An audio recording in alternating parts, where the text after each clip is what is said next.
All right, we are live. Everything should be set up and working right. So, thank you for tuning in. This is now the third episode of Wednesday Whittle on Cash the Line, and I'm trying something a little different. If you have been here for previous episodes, I've created my channel logo using these layers of wood, doing some carving, and basically making a three-dimensional relief version of it. So now, I just got to get my positioning right here.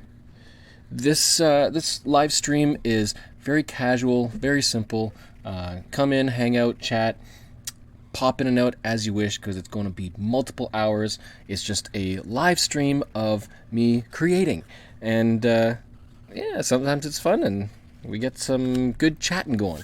So first of all, a couple of announcements. Coming up very soon on December 1st is the annual Podcast of Hope with Geocache Talk. If you don't listen to Geocache Talk, you really should. They're like a prime podcast that's all things geocaching. And every year they take up the an 8-hour podcast marathon talking about geocaching and raising money for St. Jude Children's Children's Research Hospital. And for the second year, I'm going to be guesting again for one of the hours as part of the Geocache Talk Network with, Geocaching Katie and Zach Fick, and Behind the Cache, another geocaching network on YouTube channel, and Geocaching Janji, and I'm missing somebody. I feel like I'm missing somebody. I don't think. Maybe no. There's the four of us. That's it. Okay. So yeah, the Geocache Talk Network hour I'll be on, and we're going to be talking all things geocaching. But if you were listening last night, there was another huge announcement, the biggest announcement ever for Geocache Talk, where they announced their next all-star punctuation star guest, who is none other than Mike Rowe. So make sure that you check out the website, check out the links and the schedule for when they'll be on. And I gotta stop waving in front of this camera because it's like, woo! But the additional news for the duration of Podcast of Hope, I will be doing another one of these whittles. Only not something this small. I'm going to be doing something a little more special. So when the podcast starts, I'm going to get started, and throughout the podcast, I'll be creating another item to be given away at the end of the podcast. And this one is going to be bigger and hopefully more special, and something relevant to St. Jude's and Geocache Talk, and hopefully it'll be awesome. But not as awesome as the entire podcast, which they are aiming to break the $5,000 US fundraising goal for this year, which is more than last year, and I have a feeling it's going to happen. So it can't happen without you, so make sure you tune in December 1st, starting at 4 p.m. Central, which is 5 p.m. Eastern Central Mountain, 5 p.m. Eastern, and 4 Central, and tune in, listen, it's going to be a blast, it's going to be a hoot. There's 8 hours, or 8-hour shows, 8-hour segments, each with a different topic, different guests, and they're going to be covering tons of stuff. There's going to be laughs, it's going to be awesome. So make sure you tune in for that. And what else is there? So during that, when I'm doing this special Wednesday Whittle on Sunday, I'm going to attempt to also have a live stream in parallel. No audio, just kind of an extra camera to watch the progress as the podcast goes on. So I'll be doing my own little marathon alongside the Podcast of Hope. And so we'll see how that goes. That's going to be something different, and hopefully everybody who donates will be donating joyfully and cheerfully to help those kids. So it has been a busy month. It's been a few weeks since I've done a Wednesday Whittle, and it's just been so busy because the Geocaching International Film Festival has just come to a close. That was another 2 weeks. just of events, but before that, I hosted a GIF event in my own home city, and it's been a tense, busy, long few weeks leading up to that event with lots of stuff, lots of things that I made for it. So that's one reason why videos have been a little more sparse recently, but I've just finished the next Scotland video, so watch for that within a day or two. I'm probably going to do it as a premiere, because this one's kind of another special one, and I just love to be able to chat with people along with the video as it's being played. So watch for that and set your reminder once it goes live, and hopefully see you in chat too. If you're watching this not live, then thanks for tuning in. Feel free to skip ahead. You can jump the speed. You can watch in like 10 times or whatever. And yeah, maybe I'll do something that might inspire you. Maybe you'll have a comment about something I do wrong and could do better. It really is just a casual, fun time to come and hang out and chat and see what happens. What else? Okay, so this particular episode of Wednesday Whittle, I'm also going to do a giveaway. So this one that I'm creating, it already has a code that's going to be associated with it, and throughout this video I'm going to drop the little bits of the Trackable code. And the way the giveaway is going to work is for people who are watching, you make a note of the bits of the code that I give out. It's just going to be like one of the characters in which position, and anybody who discovers or posts a discover log on the Trackable page, it is active and you can find it, will be entered into the draw. And at the end, I'm just going to pick a random number of everybody who's discovered it, and that's going to be the person who gets this particular Trackable. So that's another experiment. I like trying new things. What the heck? All right, so I don't know if you saw the previous instance that, or the previous version that I made of the logo. If you know the logo of Cache the Line, there's kind of that hill with the trail and a few trees on one side and the city on the other, and for like urban caching and park caching, and then a big mountain in the background. I have created one already, which I gave away at Brent Sim Rebel Smith's GIF event in Simcoe, Ontario. So I have an idea of how it comes together, and I actually liked it so much that I decided to name it the Terrain Trifecta. I like that because it's like, you know, it misses the water caching and all that, but I like how the design worked. So I'm going to create another one, and maybe it'll be better than the first one. I don't know. Every time, hopefully you get a little better, you improve just a bit. Okay, so who do we have in chat here? Yeah, Flowerpot Man. I donated last year and won a Geocoin from Sir Drumalot. Yeah. That's the other thing. In the Podcast of Hope, a lot of the guests will be doing, might be doing giveaways of their own. So if you donate during their segment, or any time, depending on how they want to do the giveaway, you might win stuff. So save up some money, and hopefully let's break through that $5,000 goal. Yeah, Brent, when you're watching live, you can't boost the speed. I mean, I could talk really fast, and then maybe that could be like a double speed, but that won't actually make it any shorter. Okay, so yes, let's get the initial design down. I'm going to try to get the alignment right here. I love this setup. This is fun. So the first thing is first. Let's take out. So it's a three-layer relief. That's the backing, and then the top and middle, obviously. And so each of these designs I've been working with kind of a 3-4 millimeter wide border. Just gives it a little more solidity, solidness.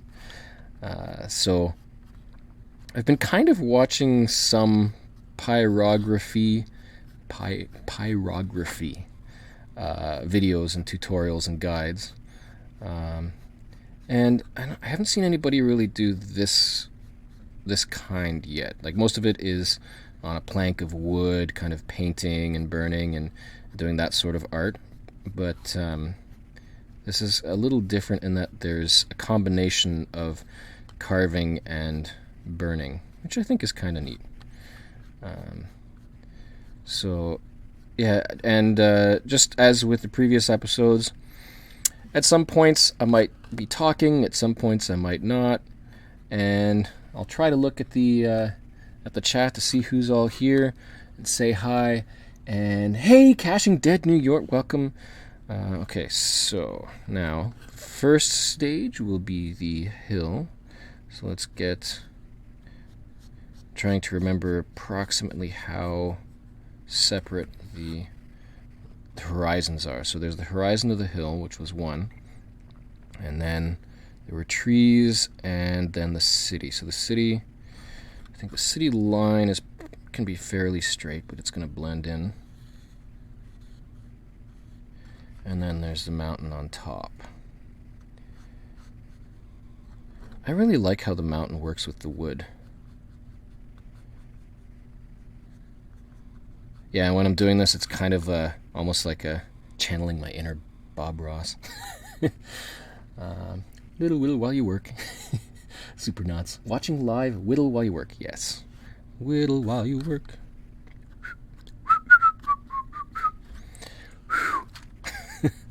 Okay, so yeah. So that city, this line isn't going to be burned. It's just kind of giving a distance.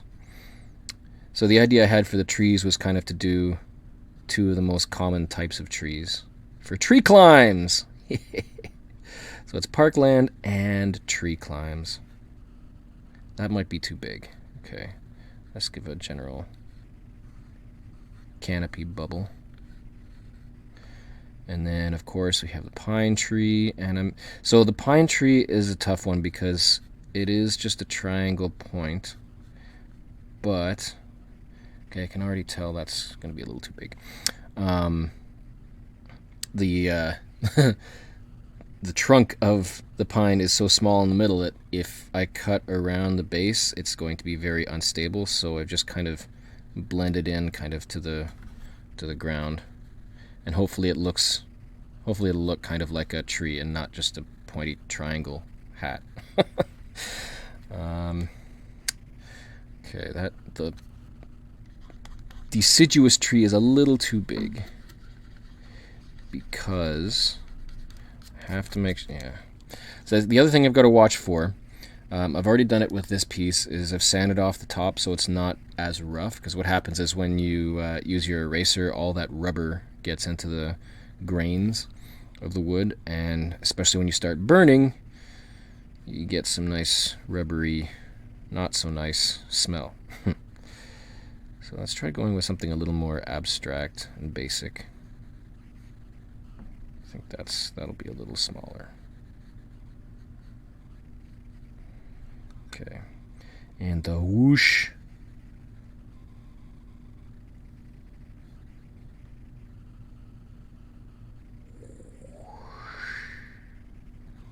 Yeah, it's pretty good. Okay, now the other thing I'm hoping is that every time I do one of these, every time I do a whittle session, that all of the creation time will get a little faster. Just bought myself a Petzl Grigri? What's a Petzl Grigri flower pot, man? Yeah, for tree climbing. I'm guessing that's a typo, maybe. Okay. You know what? Let's give this ground a little roughness. Give it a little bit of a bump on that trailer. Okay. Next up. Okay, so the city. I always love the cityscape. Urban caching. It's not modeled after any city. It's just a whole bunch of big buildings. Maybe with a tower. Is that the CN Tower? Is it the Seattle Space Needle? Seattle Space Needle, I think it is. Little dome. Something to make it look like a city. But so the other thing is, you don't want to make these buildings too thin. So I might adjust some of these, because when whittling these down, the tops of them can start peeling off undesirably because of the fibers. Grigri? Never heard of that. Petzl Grigri is climbing gear. Yeah. Is that actually how it...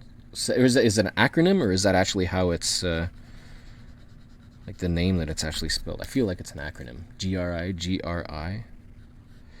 Okay, I want this to be a bigger skyscraper this time.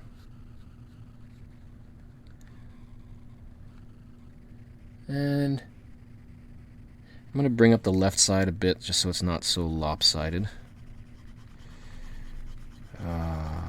I need to get a special type of pencil eraser.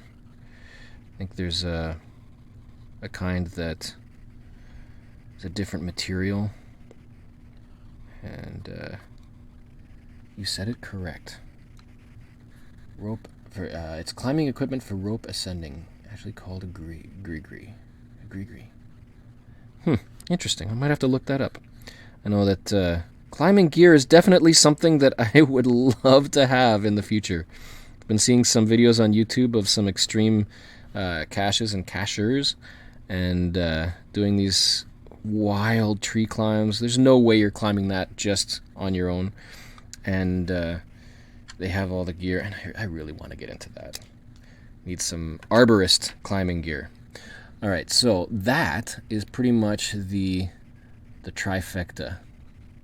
So we've got the park and the trail with the trees for the climbing, and then urban caching and a mountain. So you can already kind of tell how the layering is going to work. We've got a top level, a middle, and a back level. So the trick is, how did I do this last time?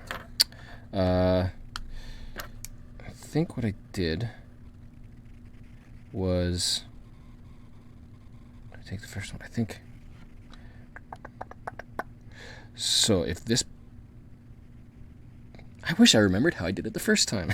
I think the easy way to do it would be to take off that, where did my thing go? There it is. Take off this first bottom level.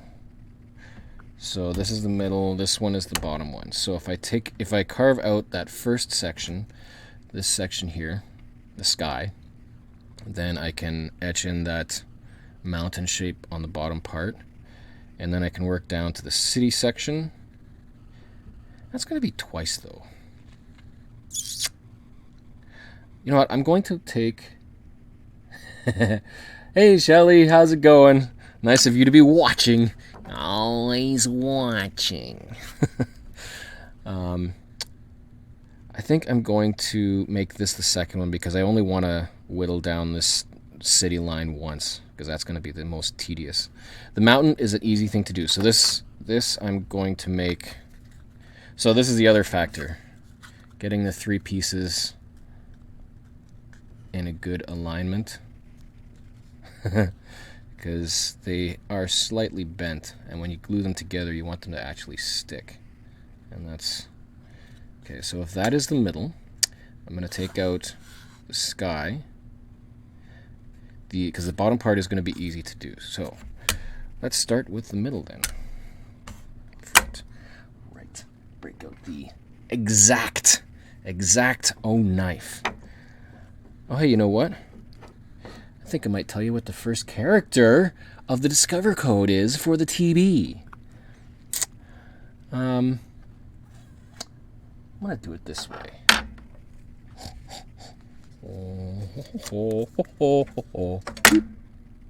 I just dropped something.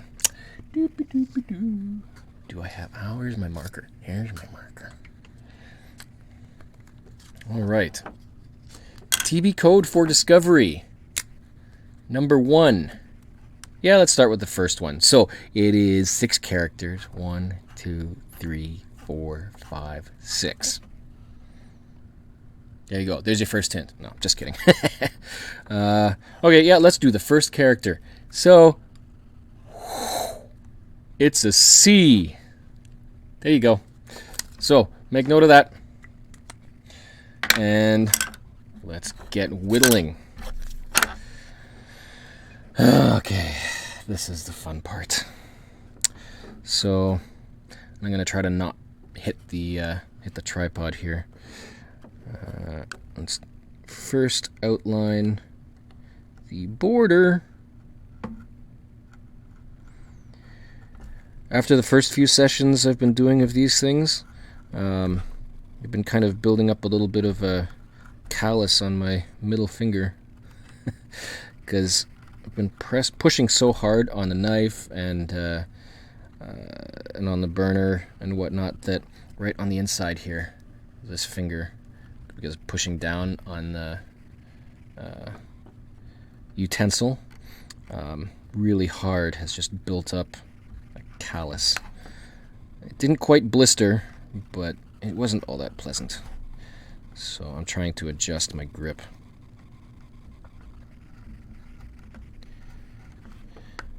Now the other thing that I noticed in doing this is that when doing it in a landscape mode, all of the fibers obviously are horizontal. But this time when chiseling down, fibers are in a different direction, which posed a different type of challenge, especially for the cityscape.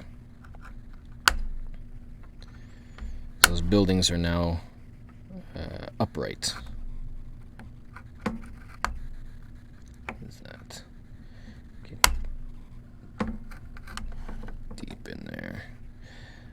You get to hear the slow crackle of the fibers breaking under the knife. And right after this, you get to widen. Not widen. What was it? Widen the valley. Widen the valley. Yes, I think that's what it was. So coming in on an angle just to dig a little deeper, give a little better access to the for the knife to get deeper.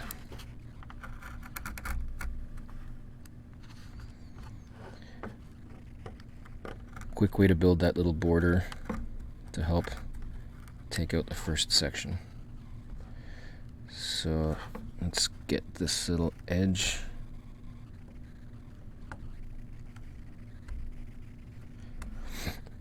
And first building.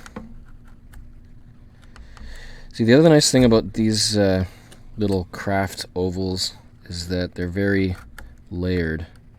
So it's not raw hard wood. And while whittling down, sometimes the fibers just pop out like they are right now.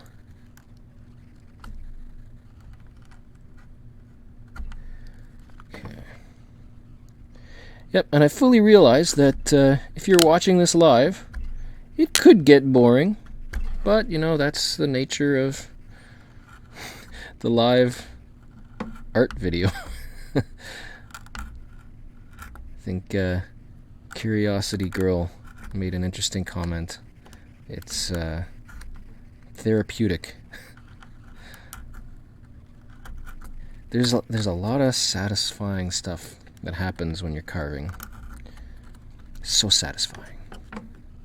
When things just fall into place and happen exactly as you're planning. Okay. Let's get this. Am I through yet?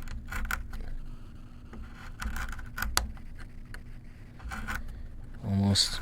I feel like it should be.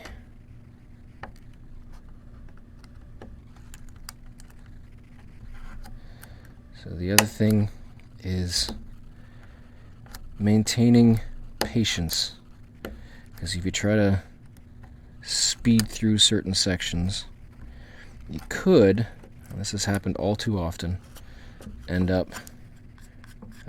snapping some of the fibers on the back end, because you're putting too much force down and not cutting the way you should, and then those weak fibers on the back just give up.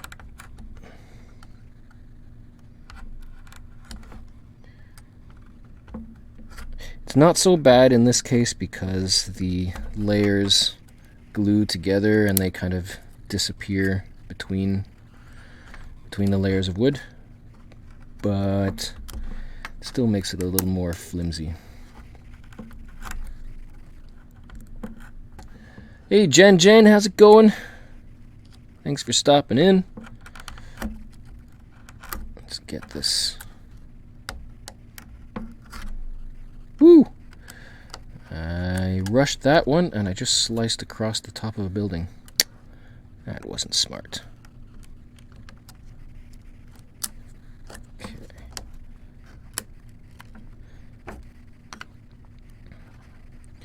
Let's try to widen this valley just a little more. I'm hoping the volume will be okay. I turned up the gain on the microphone a bit because I tend to get really quiet if I start mumbling. And the mic might pick it up and it might not. Do you have any plan? Did you have to pay for the cinema? And if you did, was it out of your pocket or did you ask for donations? So, Flower Pot Man, yes. When you do, I guess it depends on if you host at a movie theater or not. But we have a few indie theaters, and there's one relatively close to home which rents out the theater for special events.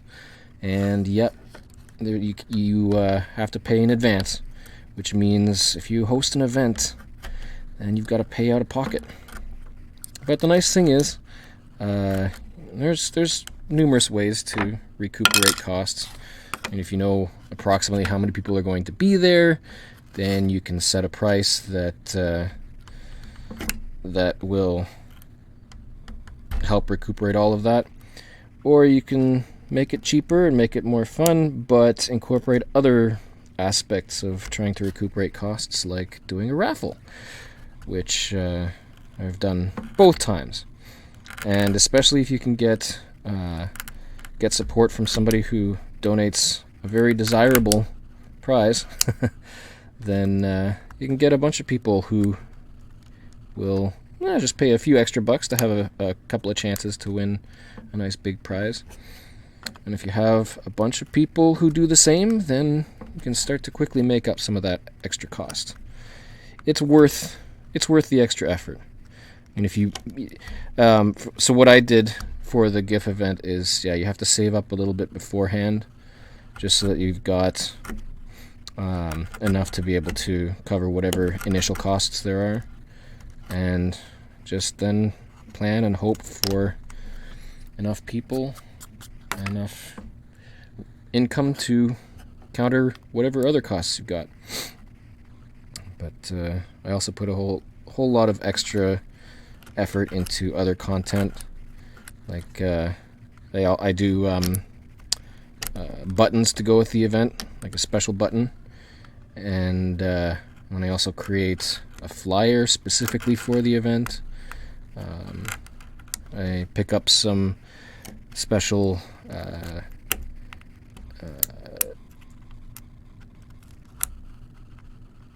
what's the word? Assets, content, things to go, like themed items to go with the event, just to give it a little more atmosphere, a little more environment. Like this year, I picked up a nice large, I'm going to try to make sure I'm still in the camera here, blackboard, and the blackboard was the sky. So the theme of the GIF event that I hosted this year was Light the Sky, and the logbook was that black backboard, which was big enough to hold a whole lot of stars, and the stars were the logbook. So as people came, they were given a gold star to sign and stick to the sky. And ultimately what happened is, at the end of the event, we projected an image of the black sky with all of the people's names, all of the stars, onto the cinema screen. And ultimately, everybody lit the sky with the stars that they signed. That was the theme, light the sky.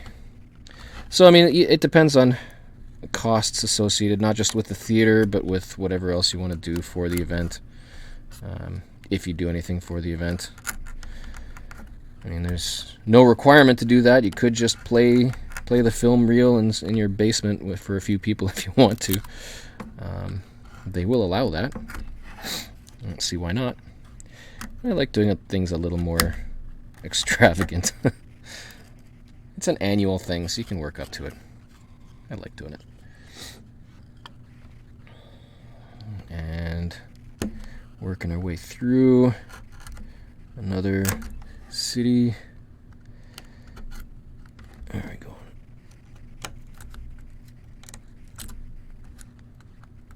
See, this is an example of the really thin skyscraper apartment top. So, I don't know if you can see here, but there's little layers inside. Where are we? Here we go. I've got a slight delay. There's like layers even within this thing. So if it gets... There we go. So there's kind of a little gap now between the front and the back there because that middle layer has popped out because it's so thin right there. So that's one thing you got to be careful of.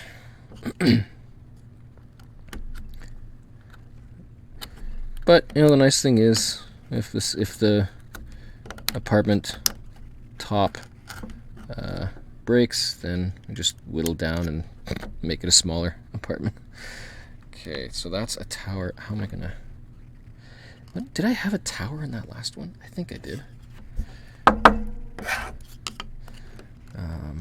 Getting around the top. You know, I'm just gonna make it a point. It's just gonna be easier than trying to maneuver around a top level. You know, I kind of... These towers are fairly common with like a tall tower with one bulb level, like the Space Needle, and the CN Tower that has two of those. Niagara Falls, that tower's the same as well. That's the Skylon at the CN at the Niagara Falls in Canada, at least. Not sure what other towers have that. If you know a tower that has a main level that's kind of a big bulb, comment below. Or in chat if you're watching live.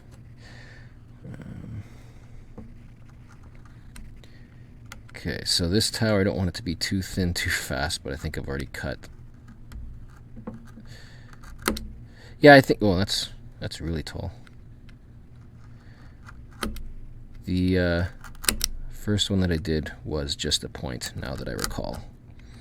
But, so the knife is kind of bending in a bit, so the under half is thinner. That's going to be weird. The blade was kind of bending in underneath that top level.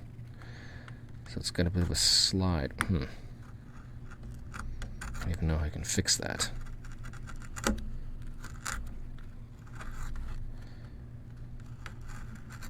And I've been finding, in doing these, this style of logo with the cityscape, this horizon, this city portion is the longest segment to whittle. Obviously. Would you call this whittling? I don't know. When I say whittle, you kind of almost, you imagine, you know, having a piece of wood and is this whittling or carving? Is there a difference?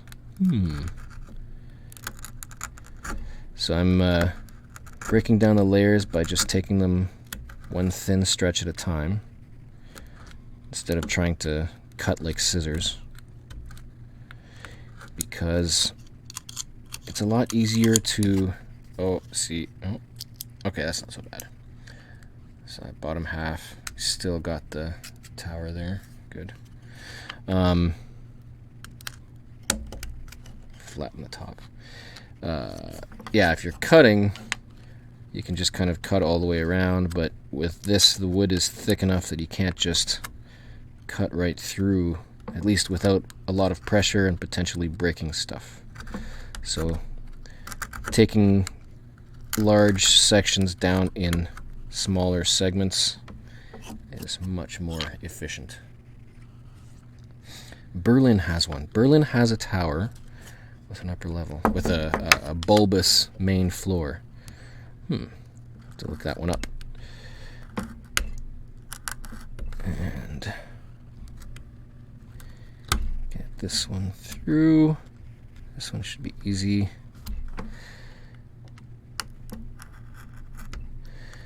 Okay, let's get this segment down. I haven't widened the valley up here yet, so I'm going to have to do that. Otherwise, it's going to snap. Okay. Got the cut all the way through, but let's try to widen.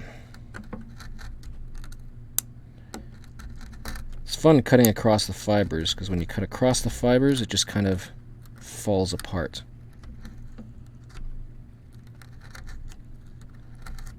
The little bits of fiber just kind of pop out.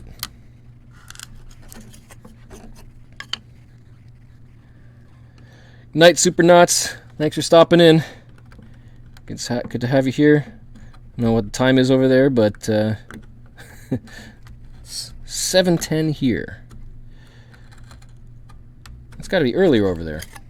Oh, you might have other plans. That is fine. Okay, I'm gonna dig down a little more on this cut so that the valley can actually be widened.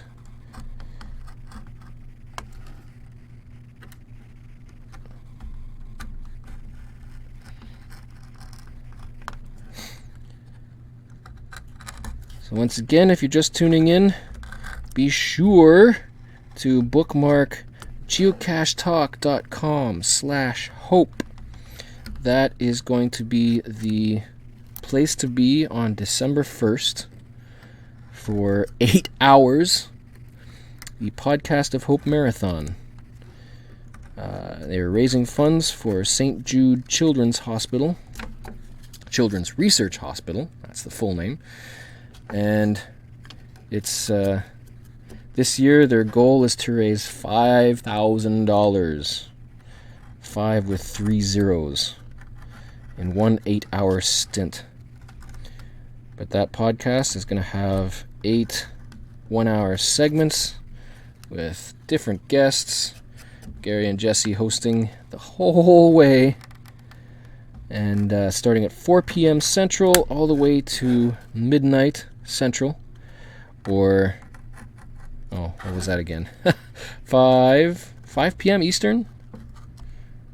Yeah, 5 Eastern down to 1 a.m. Eastern. Woo. And so all of the fundraising that they can raise, all the funds they can raise, will go towards the St. Jude Children's Hospital. And a number of special guests will be there, speaking on various topics. And as part of the Geocache Talk network team, along with Behind the Cache and Geocaching Katie and Zach Fick, or Sodak Zach, and Geocaching Janji,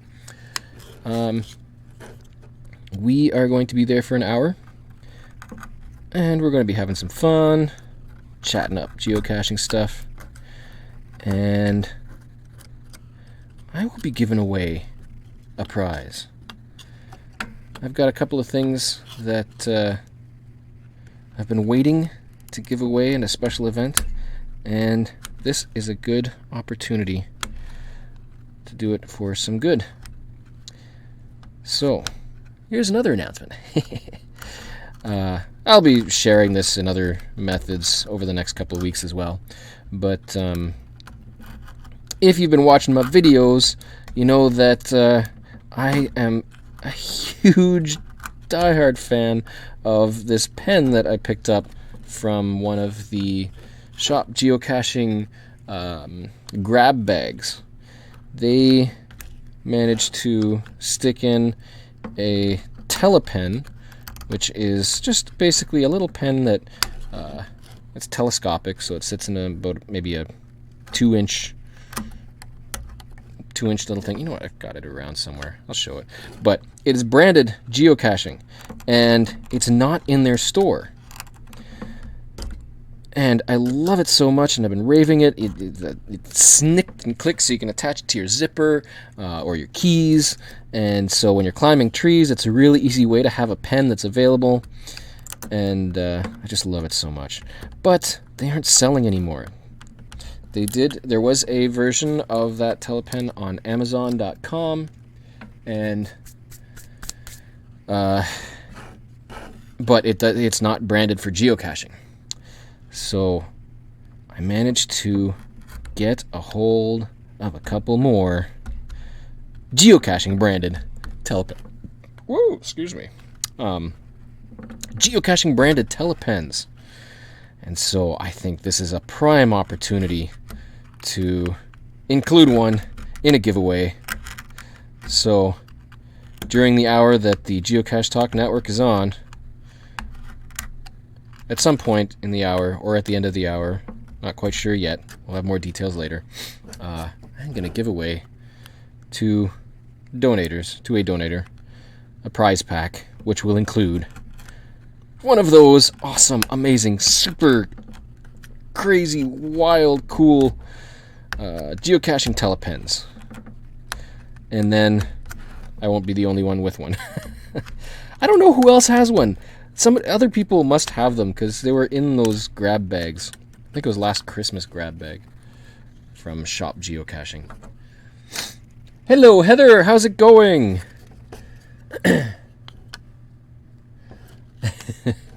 Oh, the phone. You what? So you clean the shower and your phone got some water splashed on it. How'd you get phone? Why'd you have the phone when you're cleaning the shower? Ack! Well, hopefully your phone is okay. Hopefully the sound is okay. If not, then blame me, because I have no idea what my sound sounds like right now. I just hope that it's loud enough for when I talk very quietly and mumble. Right, Flower Pot Man, I think you got one from Amazon, correct? The True Telepen. Love that thing so much.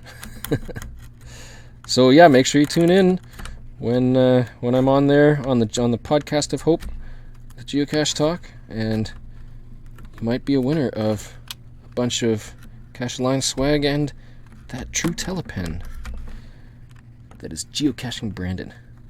Okay, I want to get through this already. Cache Crate. Nunavut Tatey, you got the geocaching branded telepen from Cache Crate. I guess that makes sense, yeah, because if they had a bunch, and I don't think they sold them in the store, they just made them for various giveaways. So the Cache Crate makes sense if they partnered with cache-advance.com. This is not a sponsored video. Then that makes sense that they would get a bunch and be able to put them into their cache crates. So that's cool. So they are out there. Okay, this is the back side of the skyscraper. That was an easy one. Ah, yeah, that's nice. Okay. Now let's make sure that this is all the way through. I think it is. Yeah. So it comes through. I think it's just a little further down. Let's get what I wanted to work on. Let's just to get through this and break down most of the sky. Get that big section off of there.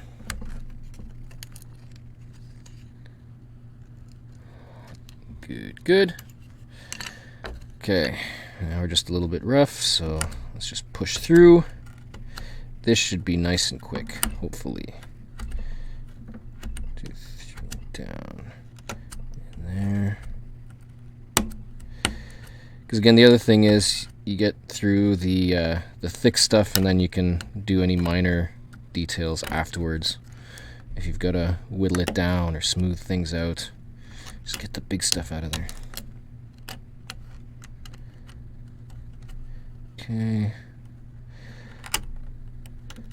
You kind of find an optimal way to get through these things too. It's a nice thing. The more you do this, well, the better you get. I want to widen some more valleys. Widening the valley is seriously my Bob Ross thing. Oh, it's time to widen this valley. This beautiful, serene, open valley. So calm. So beautiful. Goodbye. Okay, and we're out. And that's reminding me of my next Scotland video, which will come out in the next day or two. Mentioned earlier, I think I'm going to do it as a premiere. It's nice to be able to hang out and chat with people and add some little behind-the-scenes commentary while the video plays, and say hi to people again. And okay, just trying to clean up these little sections here. There's like little single individual fibers that escaped the wrath of the knife. Come on, get off of there. Okay. Yeah, okay, that's good. Almost done the city. Almost done.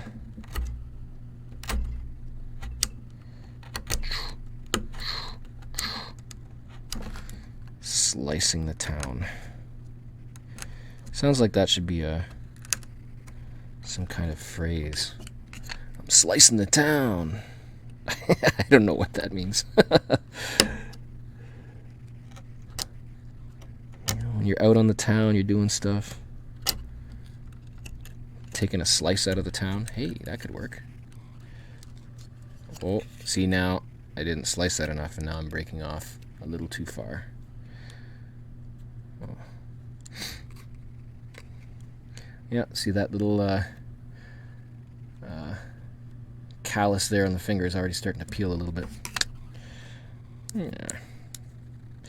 Okay, so there's a little bit of an indent that's got to get cleared up here.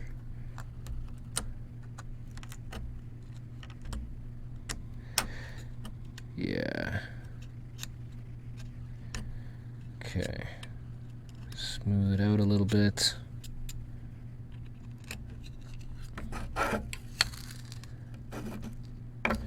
Oh, getting a bit of lag on. There we go. Okay. Gonna clean up this right side just a bit.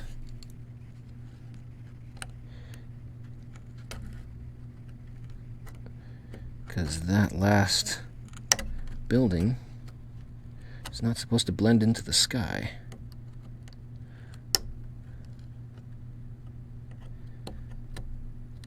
Okay, there we go. Ish.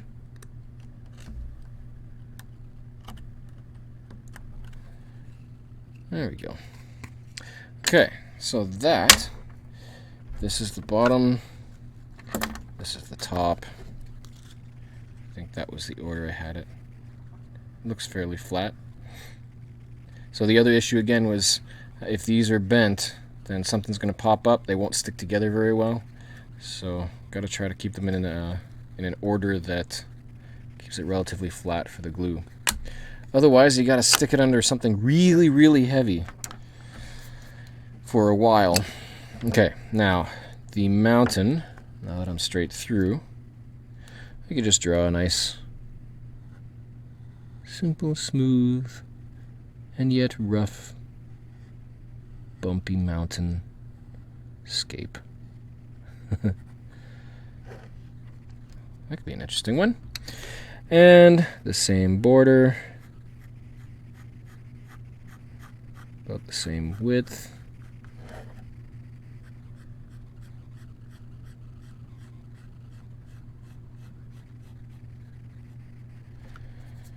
Okay, that looks just about right. Okay, and now the top layer, which will just be able to sit right on top. I don't think I'll need to do any tracing for that because it's just a matter of mimicking the tree line and the hill. But first of all, I think it's time for another letter. Oh! One layer down, one to go. Not one to go, two to go. 1.5 to go. Two.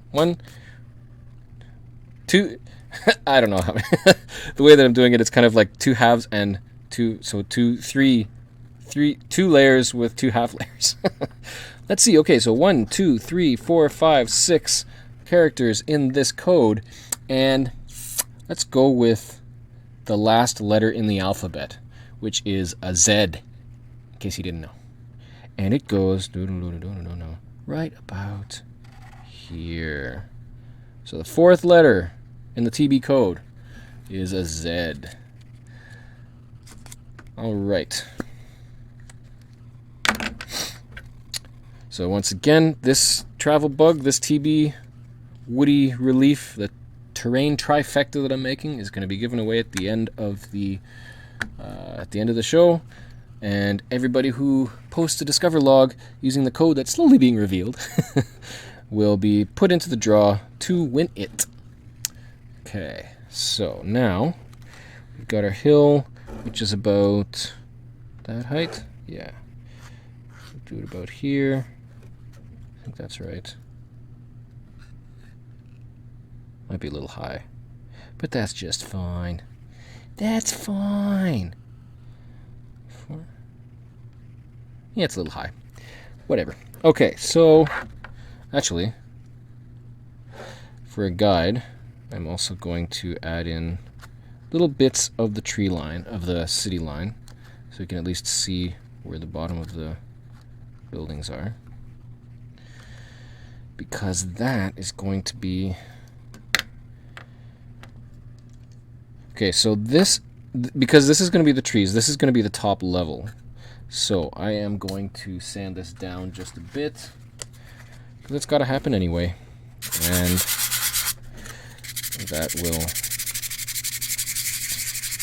that'll help in the future when it gets to burning, and if I need to do any erasing. Plus, it's easier to sand when it's a whole piece like this and not with that entire section cut out.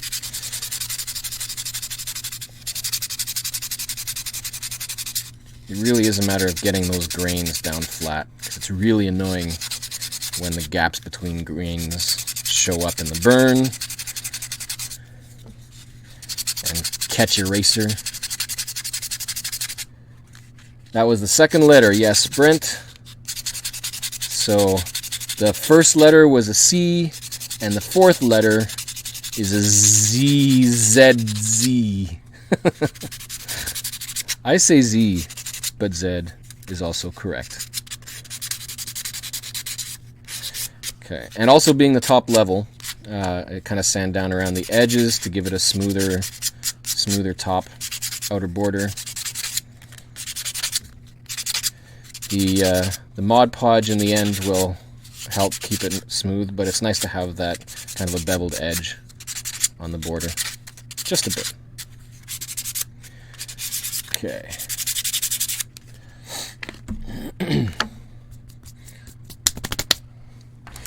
Alright, now let's get that hill back in.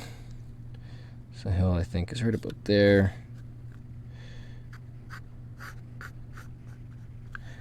Okay, and fluffy tree number 1.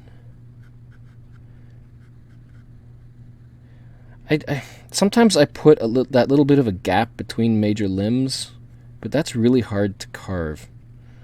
I tend to leave that out, so I'm probably going to leave it out again.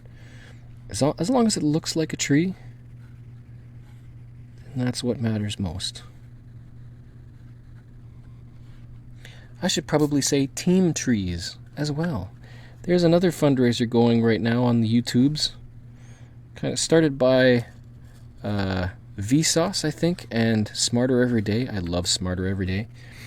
And they're doing fundraisers to plant, how many trees was it? 4 million or 2 million? Something like that, trees, where $1 plants a tree. And a whole bunch of YouTube channels started to collaborate to do this. And it's going by 2020. So they want to plant 2 million, yeah, I think it's 2 million trees by 2020. And it's huge amount of collaborations. All these major channels, they launched all at the same time. So all these major channels published a hashtag Team Trees video simultaneously when they launched the campaign. Pretty crazy. All right, good of you to pop in, Jen. Have a good night. Thank you for stopping in, and happy caching. Okay, there we go. I think that's good. I think that will overlay properly. Brent, yes, that was just the second letter that I've mentioned. This is a multi-hour live stream. I will try to get all the letters out before maybe 2/3 through. I don't know. We'll see. But to give people enough time to post a Discover log if you want to be in on it. If you want to have a chance to win it. Get the border. This is the top level, so the border's got to be nice and clean, which is not what it looks like right now. Once it's all done, it'll be nice. Okay. Yeah, and there was a little border on this bottom part. So I've kind of been trying different things with the trail portion. I think I found something that kind of works. Okay, so this is the top one. So now we've just got to cut out. Yeah. Okay, this should be an easy one. Whittle, whittle, whittle. Dry. Oh, I need a drink.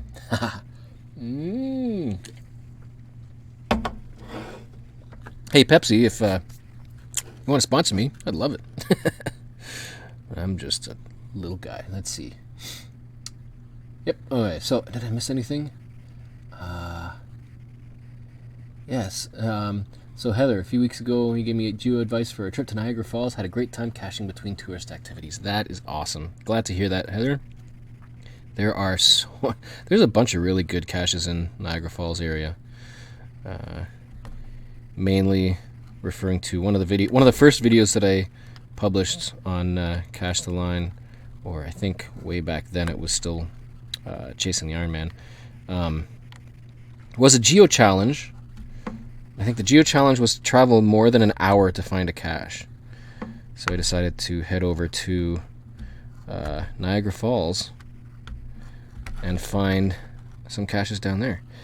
And it was like, what time of year was it? It was winter, but I think it was late November or sometime November, December, and it was just after a heavy snow. So the weather was kind of in that warm/cool range, and lots of heavy, fluffy snow, and it was just so awesome. And there's a portion along the river section where they have that big metal staircase that goes down the escarpment, and so I decided to go down there and find some of the caches down at the river level.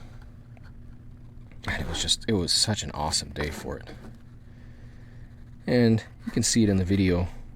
The light and fluffy, or heavy and fluffy snow still kind of slowly coming down.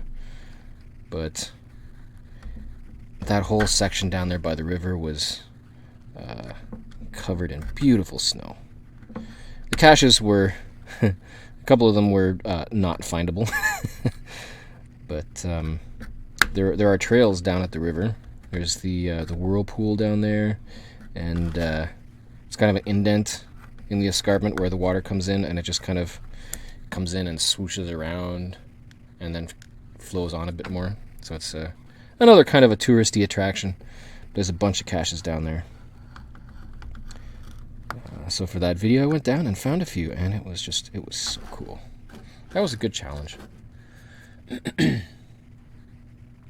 Yeah, I noticed that, Brent. Cache Canada just published a video. The 2019... Oh yeah, so that was the GIF Geo Challenge for this month. That's their entry for the Geo Challenge. They were at Brent's GIF event in Simcoe, as was I, but I didn't make a video for GIF. So Cache Canada has just published their coverage of that event. Okay, so this tree is going to be interesting. I gotta try to make this trunk a little wider. It's gonna sit against the second level, which is fine, but while carving, I don't want to break the trunk. That would not be good.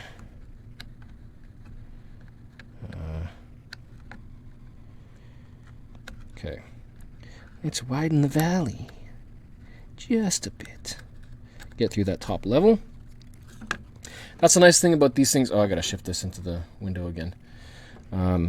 About these little wood things. What are they called? I don't know what they're called. Planks being layered. It's easy to slowly work your way through without having to get through the whole thing.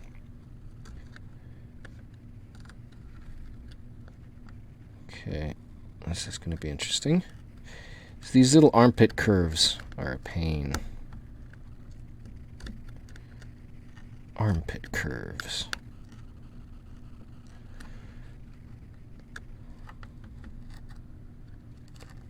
That's easy. This is not. Because I don't want to snap the fibers on the bottom. Come on, come on. Ooh, love that sound of fibers under the knife. That means it's working. Ooh! What happened there? Thankfully, that was not my finger. Okay. How for review? Oh, I made a cameo in Brent's video. Haha! Yay! Yes, Brent, I saw you with your camera there, and I looked at it, and I went the whole time. I don't know if you're doing video, or if you're doing a photo, but I hope I was in there. That was kind of the hope. Okay, let's get... Is that through? Almost through? Yes, that is through. Good. And...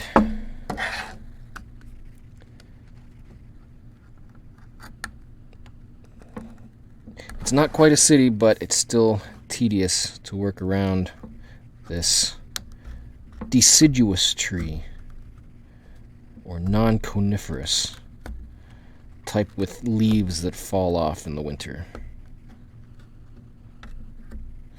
Okay, let's widen the valley, because that makes things so much easier.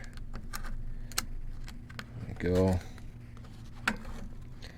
Snip off this little end.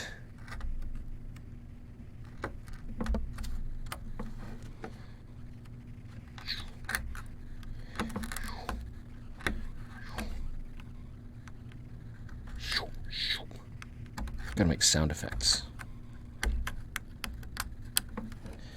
Okay. I want this section out. It's a very annoying little inlet. And I think we are... Oh, that big section is gone. And trim down the leftovers.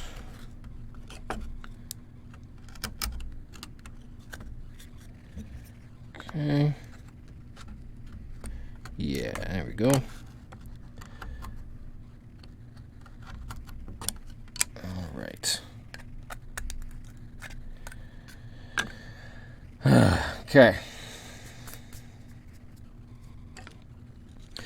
Yes, that's a good announcement there, Flower Pot Man. The UK Mega location was just announced for the West Midlands.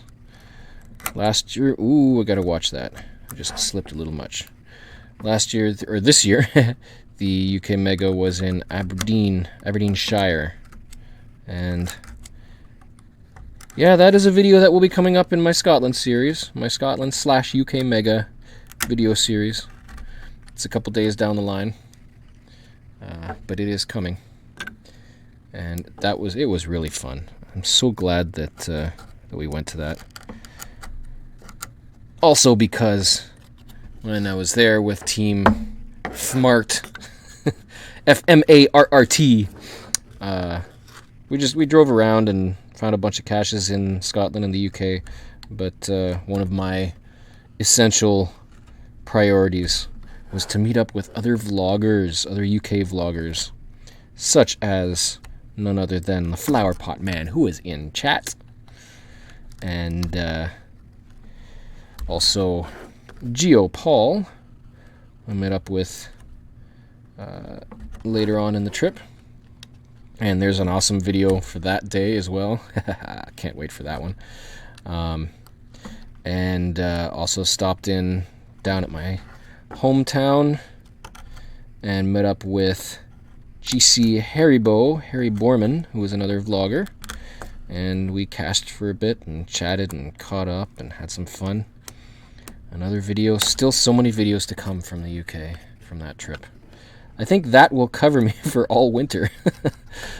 Because I have a feeling that the caching is going to be a little slower through the winter. Geo Challenge, monthly Geo Challenge, definite monthly video. And I think the Whittle Wednesdays are going to be nice. There's a whole bunch of stuff that I have as ideas for these. And yes, I would love to be able to build up a portfolio of designs and then be able to either create a bunch or commission them. Because I think these are pretty cool. And interestingly, North America, while path tags are so popular over here, things like wooden coins and whatnot are really popular in Europe and in the UK. So, I mean, there's a market for this kind of stuff. But I guess the woodies, maybe I haven't looked into making them, but people who collect them seem to all have a very similar style. So I don't know if it's kind of like path tags in that there's one or two manufacturers maybe, as opposed to, say, getting a wooden coin and just making it at home, because the more people do that, the more variety there are of types of coins, not just designs, which seems kind of odd. So I'll have to look into that. Thank you, Heather. Loved your videos of Scotland. Ancestors are from there, and I hope to get there someday. Of course, I would be caching while there. Of course. Yes, my mother is from Scotland, so you could say my ancestors are from Scotland as well. And that was one of the big reasons why I didn't want to miss going on that trip with the friends that I went with, because always wanted to visit the UK, partly because of its history, and partly because of family, and partly because I was born in England. So it'd be nice to be able to walk the streets of the town in which I was born. And that's all coming up. Well, most of it. The family stuff, because it's family. I didn't do much videoing of that. That's kind of private stuff, so that's between me and my fam, my extended fam. But the caching stuff over there. Oh, yeah, that was awesome. So this section is coming through nice and quick. I'm already through in the sky cut. I gotta get back into the camera. It slides, so I need a wider angle. I need the wide angle lens on there. Yeah, so it's just gonna be the horizon that I gotta get through before this whole sky is out of its place.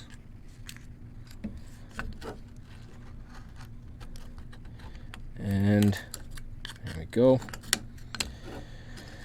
Okay, now let's do an easy thing first. This wood chip is like the best thing ever. It catches the knife and it doesn't come apart. It's thick, it's versatile, and it's pretty much essential. You can see all the cuts through there, but it's kind of like a sponge. You cut into the wood and it just closes up. So it stays exactly as you want it. Okay. I'm outlining the tree, the coniferous tree. If you saw my second most recent geocaching video, where we went for that 8-year FTF, 8-year unfound cache, hoping for an FTF, I made some comments about trees. Kind of a personal reminder of what's coniferous and what's deciduous. The trees that change color and the trees that don't. The trees that lose their leaves and the trees that don't. And okay, I don't want to rush this one because this tree point, I don't want it to snap off too prematurely. Okay, I'm gonna get through the rest of this sky, take this little section off.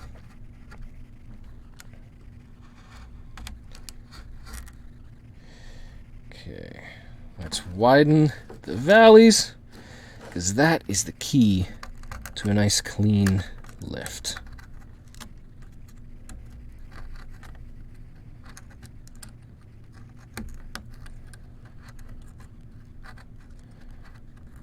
Through yet? Yes. Okay, that's through. And now widening the valley right across, cutting through the sky.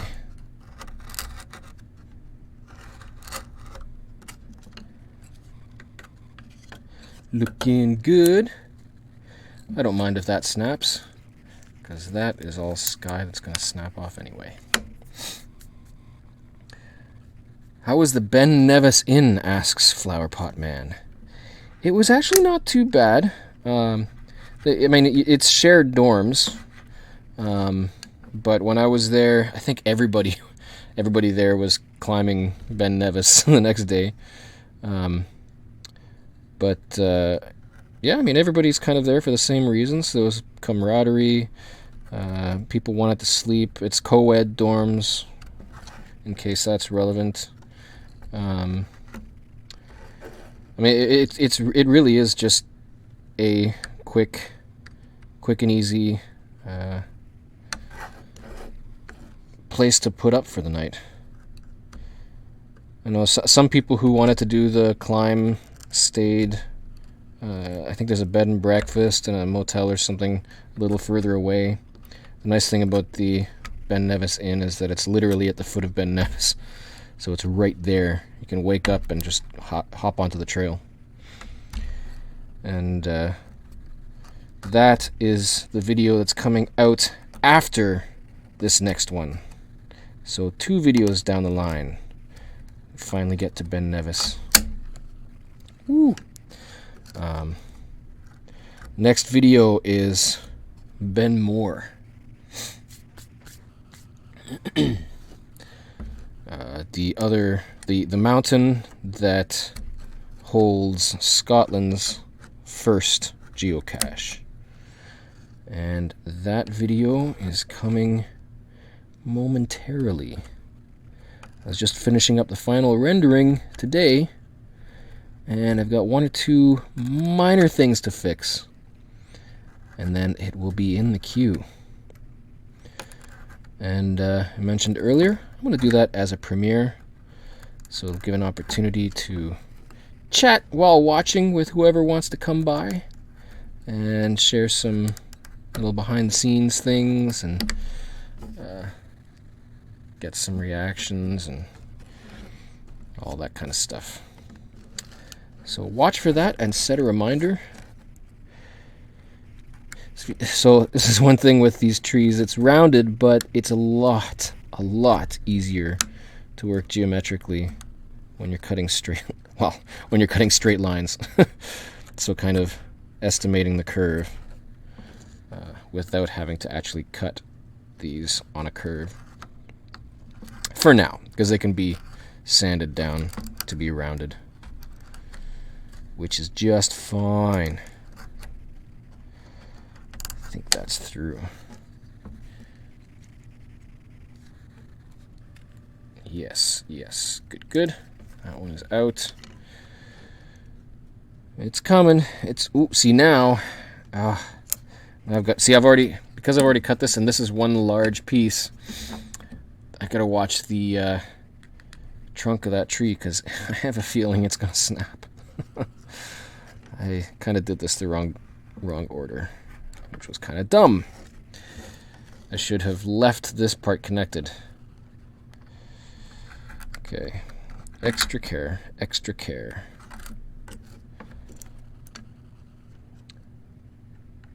This shouldn't be too hard if I do it the right way. Just work at it slowly from the bottom up and try not to bend and snap anything. Flower pot man, if you can do bend more, that would be cool. It is, as you'll see in the video, it's, well, you'll pretty much see exactly what's required to get to it.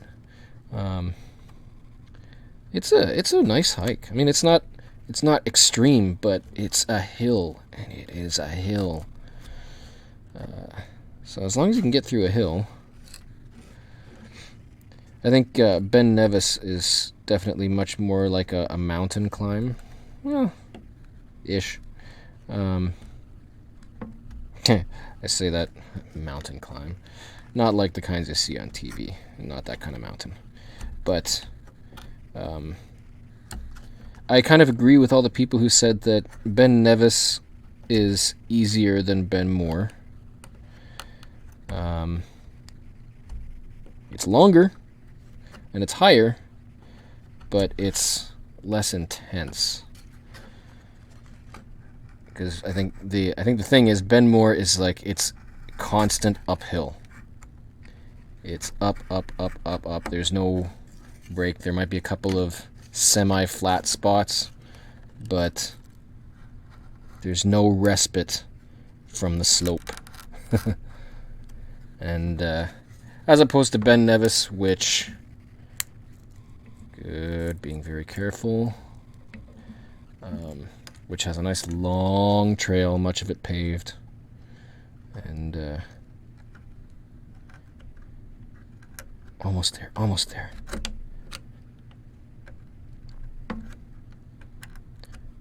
Trying to keep a lot of pressure on the top of this tree to avoid any torque on that trunk.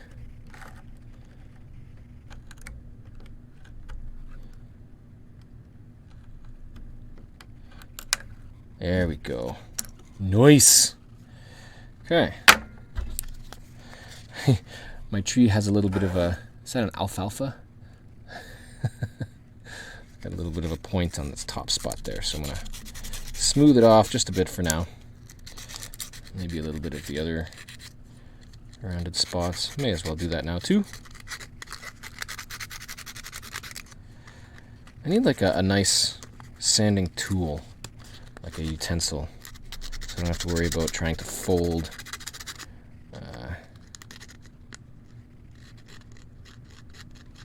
the sandpaper around these curves. Tight spots.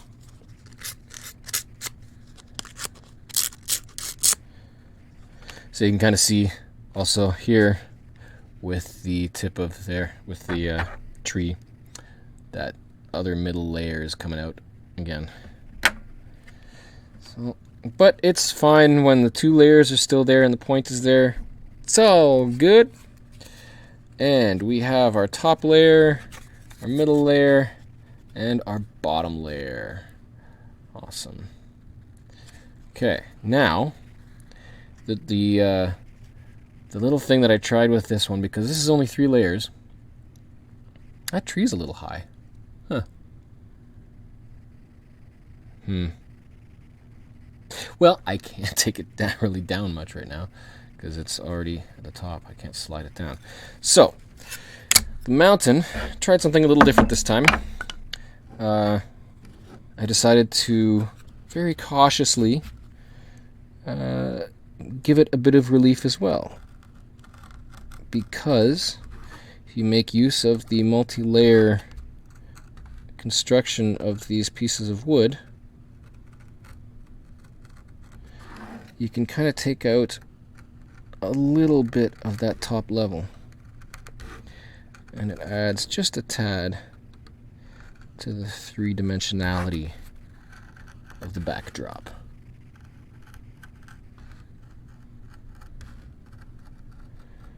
Just come down and now widen the valley just a bit, just enough to get through that top level.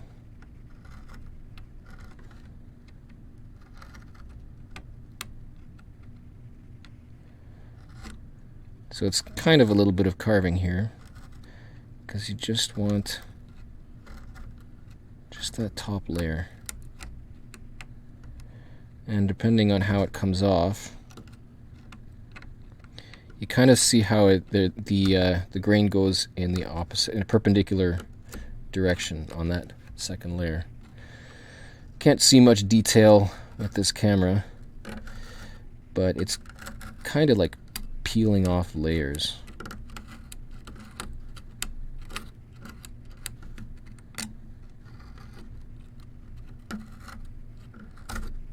Oops. Okay, got through there.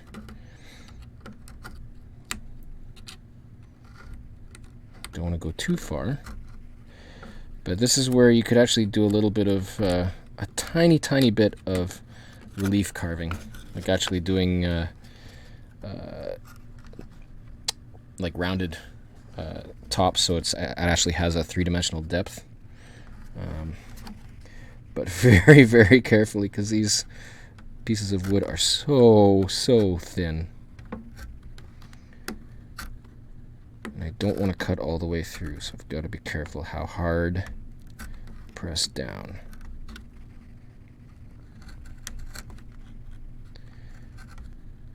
Okay. Another layer.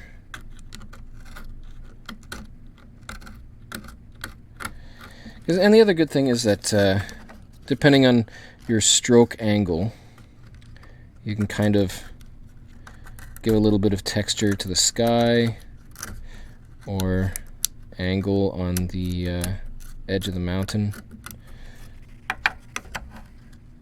So again, that's kind of the effect of the relief carving.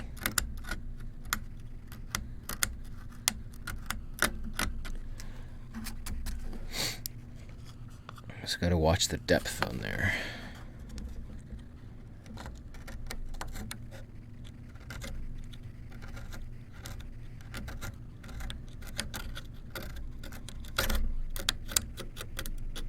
So the other reason I think why this particular design goes a little faster is the horizontal one. There's not only the cityscape with all those skyscrapers, but see, now I just slipped over the border. But there's also the tree line, which is a whole bunch of trees to carve around.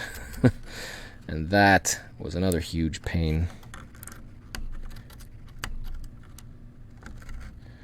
This one's got some interesting second level fibers. It's got a couple horizontal lines here.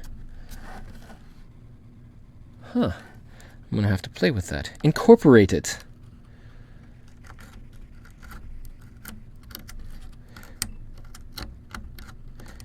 Because the nice thing is you want to try to... You can get the...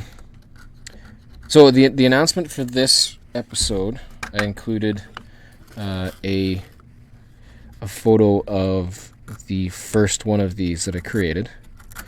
And you can kind of see how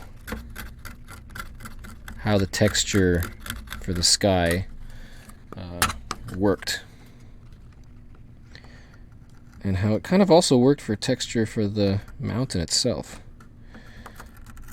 Kind of an unexpected, unintended texture, just by the way that it was burning and carving down. So it's fun to make impromptu creative choices with the way that the medium unfolds in your hand. This is actually kind of interesting. Yeah, there's those horizontal fiber grain lines that... Did I cut too far on that? No. That are adding a little bit to the sky. Interesting. That's kind of neat. Okay. Let's get this done.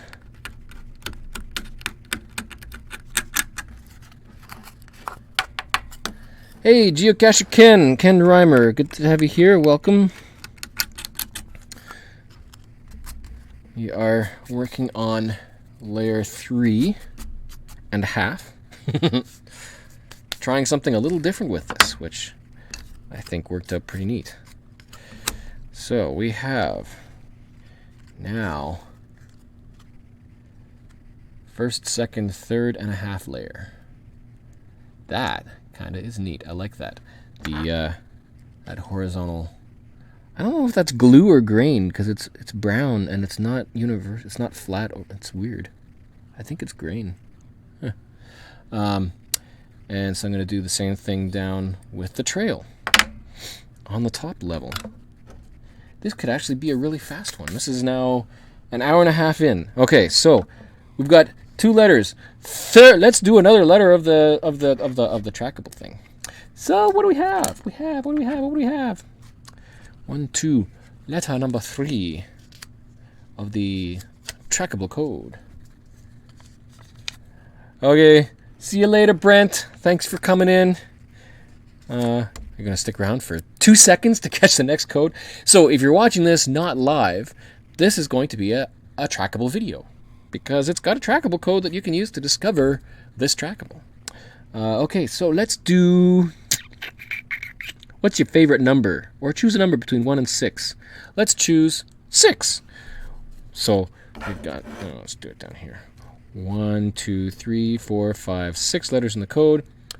Favorite number 6. Let's do number 6. Although it's in the 5th slot. There is the 5th number of the trackable code. We now have 3 components have been mentioned. Oh, it's so weird doing this. 3 letters down.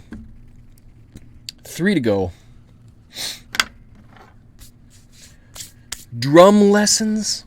Drum lessons?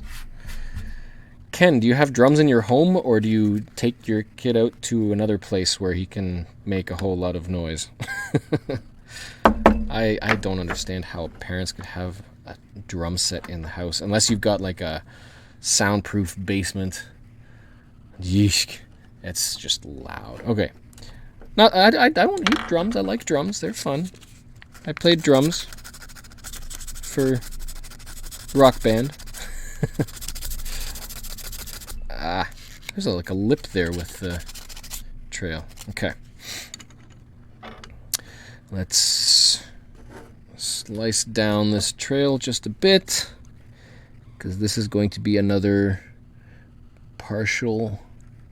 I'm going to darken up that line again. The sandpaper has... Sandpaper? Something has... My fingers, I think, maybe have lightened it up a bit.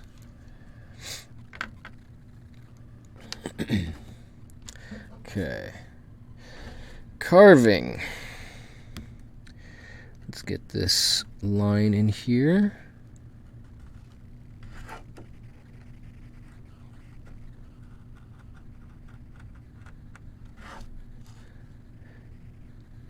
Whoever does actually stay and get... Oh, that's... I just curved up a piece of the top layer of the... Oh, stay down, stay down. Okay, I'm going to have to play with that a bit. Yeah, whoever does get all of the codes for this live stream, I'll be super impressed, because I don't know how much longer this will be, but it means that you stuck around for the entire live stream. And you're kind of lucky, because I was going to...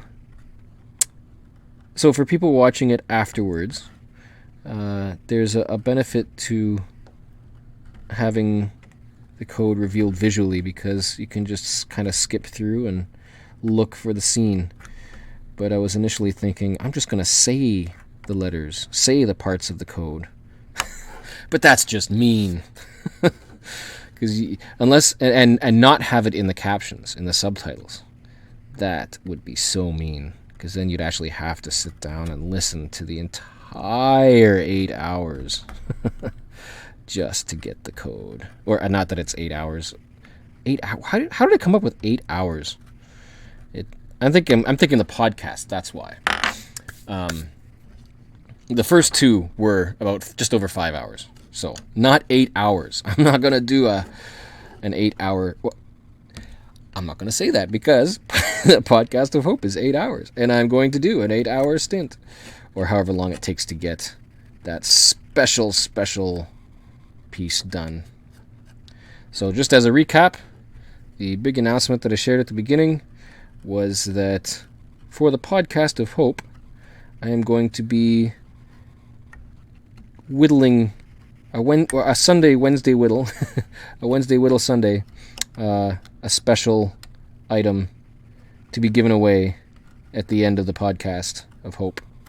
So while the podcast is on, that 8 hours, I'm going to be doing this on another live stream for anybody who wishes to watch. But to not compete, there will be no audio. It's just going to be a visual.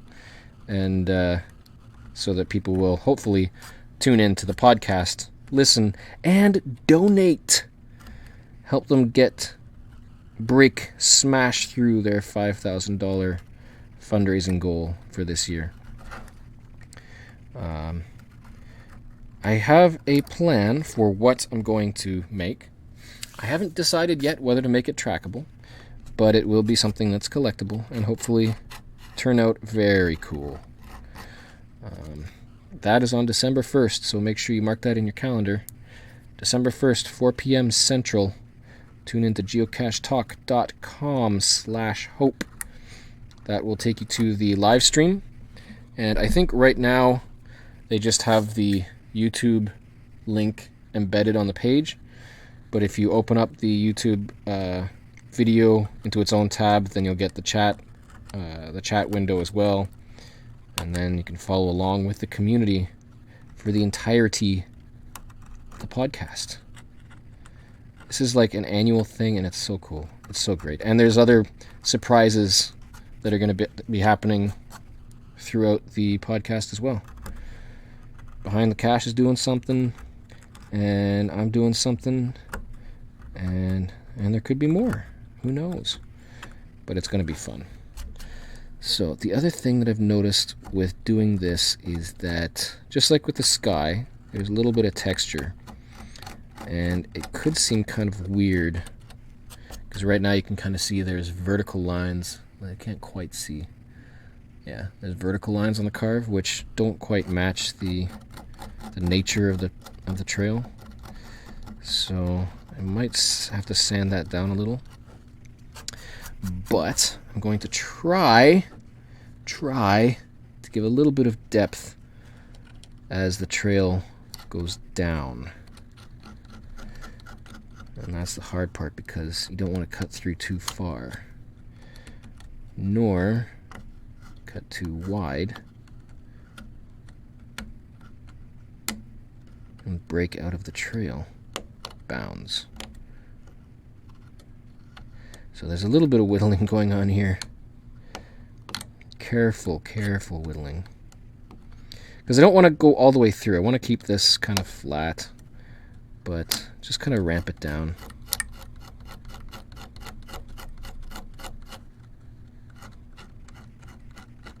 And this may be the easiest way to do it. Scraping.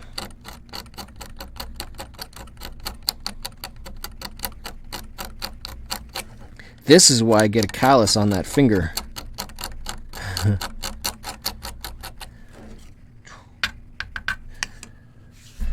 Yes, Ken, Mike Rowe will be the big special guest on the Podcast of Hope. Now, I don't have cable, so I don't watch his shows all that much. But I do know his face, and he is famous. And so it's really cool and really awesome that he's agreed to be a guest on the show. And it is going to be awesome to be able to have him there and help to raise funds. I have a feeling there's going to be a whole lot of donations, probably during that hour. Okay, how's that? You know what? I'm going to see if I can smooth the border part down too. Because if that's smooth, it looks even better. Because then it really does blend into the top layer.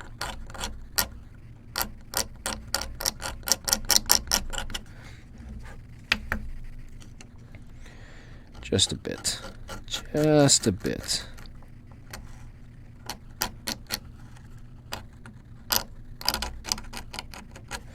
Okay.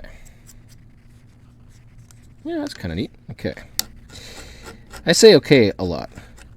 It's kind of a segue. Okay. Next thing. Yeah. There we go. I think that worked out a lot better than the first time. Than the first one that he did. So, what do we have now? There is our relief. 3 layers together with 2 half layers. That actually worked out pretty nicely. The tree is kind of a little tall, but it's just in the range. So the tree doesn't go past the top of the city spot. So that's fine. Awesome. I like it. It feels solid too, and that's good. And there's depth to the trail. Okay, so next up, let's clean off some of this stuff. Woo! That is a whole lot of wood.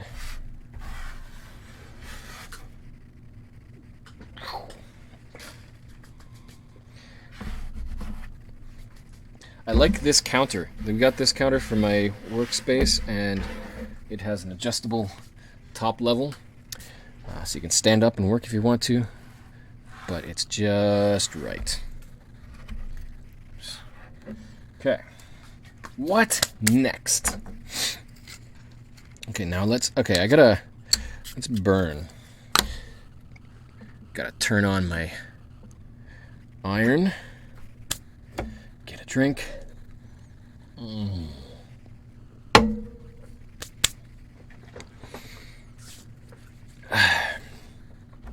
Okay. I got my... Don't need the water yet. What do I need? Might need these. Okay, the iron's going to take a couple minutes to warm up. So, let's see if I can get pre-plan some of the mountain contour. Trying to come up with a natural looking contour for a mountain side is kind of awkward. Because the light comes in from the right side, so you want to shine shine it down there. But then you've got to think about the... you got to think about where the bumps are that will be catching light.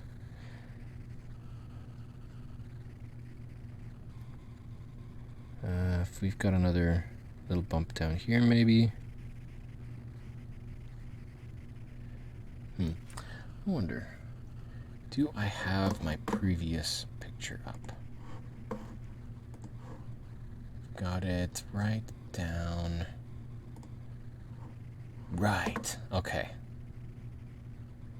Because I like how the photo that I shared before, I like how that one, how the light and the shade worked with that. So I'm gonna try to mimic that again. Because it was a nice balance. So that one kind of had the light coming down here with a shadowy part there. And yeah, the light lit up the entire side. So make sure that's still there. And yeah, a couple of other... Well, let's just make it one. Because you don't want it too busy. Just enough to kind of... Yeah, that's good. I like that. Just enough to kind of give a sense of depth and texture. Now it feels like the mountain has some other depth.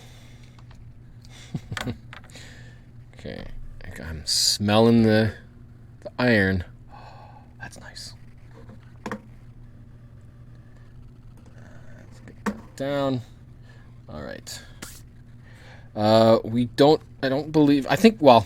think Mike Rowe does know what geocaching is, but I don't believe that he is a geocacher. He's got connections. I'm sure that there will be a whole bunch of questions asked and answered when he is on the show. Especially when it comes to his impression of geocaching. I would love to see Destin Sandlin do a Smarter Everyday episode on GPS. GPS technology and whatnot. That would be neat to see. I don't know what it would be about, but he just makes good shows. I'm going to add a little bit of texture again to the sky, as if I was digging down a little bit, just to even things out a bit.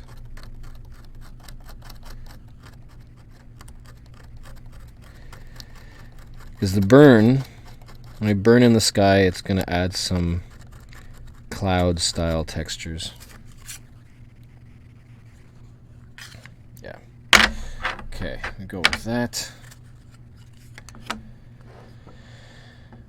So, let's bring up this image again.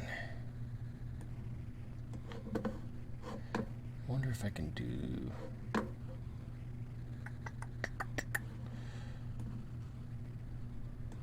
Okay, so...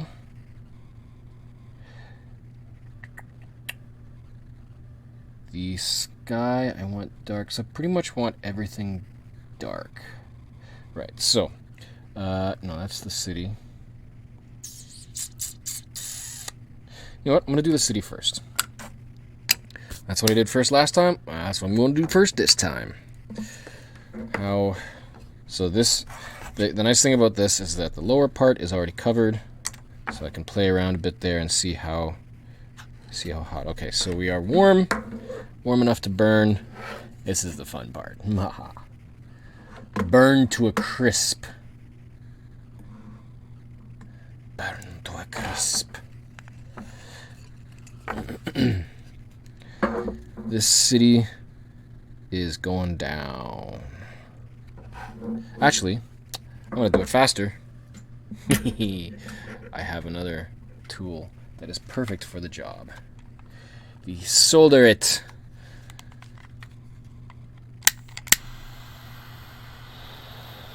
Oh yeah, oh that's good. That is much faster. And it's much more even. If you can keep it, it's basically kind of like brushing, using a brush. But the trick is you don't want to burn too much, or you get that. And I don't want it to smoke too much because I don't want the smoke alarm to go off. Just enough to darken it. Oh, love the smell of the burnt wood. Okay. This is where the pyro, the fun of pyrography comes into play.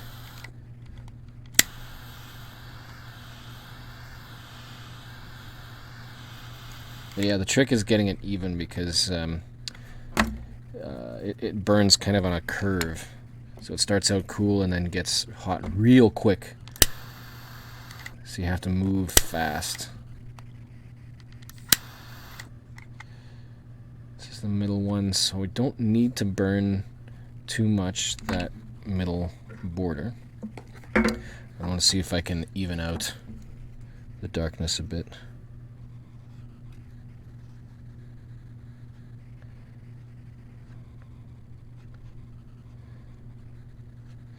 The finer spots where it doesn't quite stay even are kind of a pain. It's another reason why I've got to get a good iron with some proper tips for shading, because this one is not the best, and if you push too hard it leaves indents and you see that kind of bumpy texture. So I need to get a proper shader tip. I'm not sure how smooth I'm going to get this.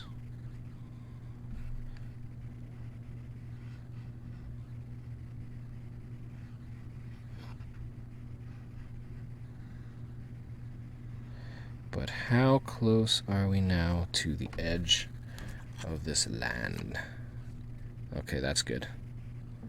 That is not bad. And we've got that light glow along the bottom, which is exactly what I wanted. Yeah, because that helps give... So each of these layers kind of has a dark to light shading just to help emphasize the edge of each layer. So when the trees... The top layer is lighter, but especially when it comes to the mountain on the bottom, that dark to light is going to help emphasize the layer. So next up we have,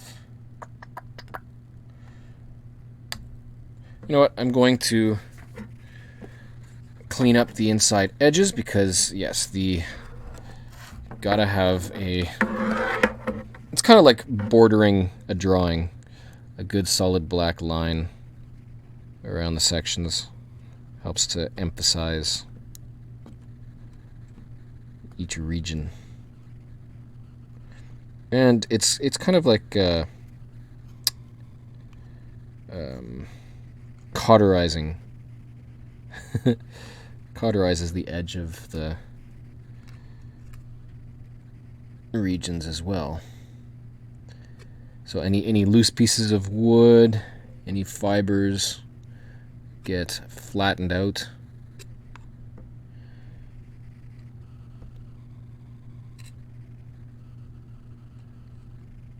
And it really helps define the corners, because these edges of the buildings are now getting nice and smooth and flat. And they definitely look more intentional.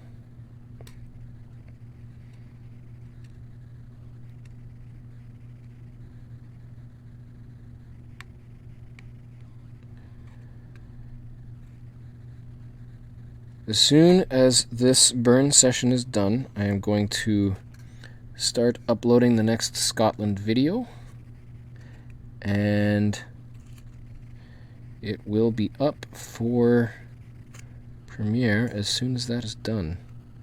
I really want to get that out the door. Okay. Skyscraper.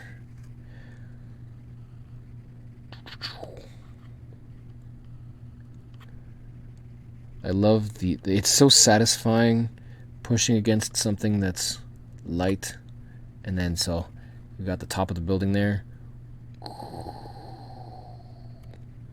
Nah, so satisfying. Okay, so now we've got the other crook. So I've got the inside of all of that. Yep. And now the inside of this building, or the armpit between them. And another good edge. Nice. Oh, no, not quite. With the angle, the shadow sometimes hides the actual state. I'm just going to take all the tops of these right now.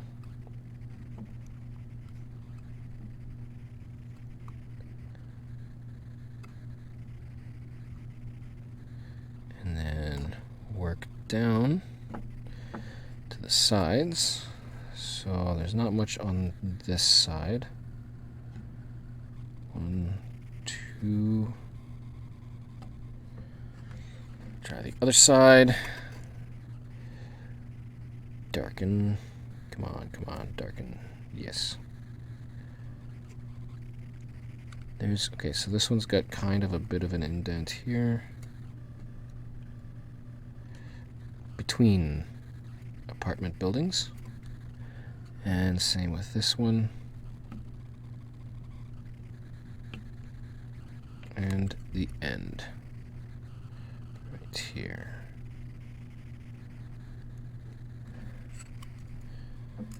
Okay. Darken that edge a bit. That's kind of a different height. Okay. And the inside of the border. You gotta do the inside of the border, because this is visible. Once all the 3 layers are together, they kind of unify with the border.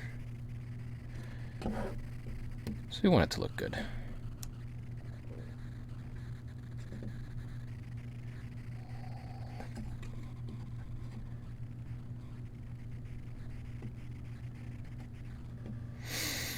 Oh, love the smell of burnt wood. I love a good campfire. So this is like, if you love campfires, you should take up pyrography. It's like, you have to smell wood. Unless you're allergic and then you get to wear a mask. But would you still smell it if you wear a mask? I think you might. I don't know.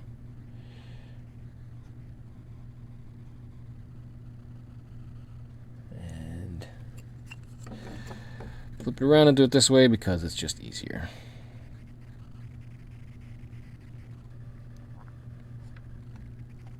Okay, so now it looks like the inside ring of that is all done. So a little bit of a thing there, and here, try to make it even. I think that is good. That is the middle layer. There might be a little bit of fixing up for that once the layers go together. But let's do... Okay, so this was the fun one because I wasn't too pleased with the way that the trail came out. It's kind of tough because it's small and it's been roughly carved in, so there's a lot of texture there, and burning it just emphasizes the texture. So I don't know. Let's see how this turns out. Getting in there is the other tough part. Let's contour the edge first.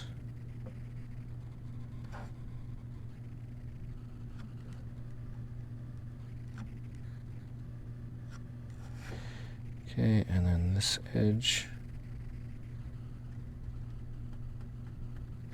Because the intent really is to kind of, again, go from dark to light. So, hey, Mel, Cash Addict Mel, welcome to the party. Better late than never. Okay, so what do we got? And GeoJerry's here. Hey, Jerry, how's it going?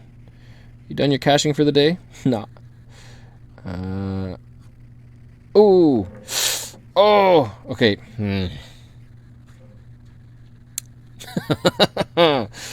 This might end up being just a black trail. Yeah.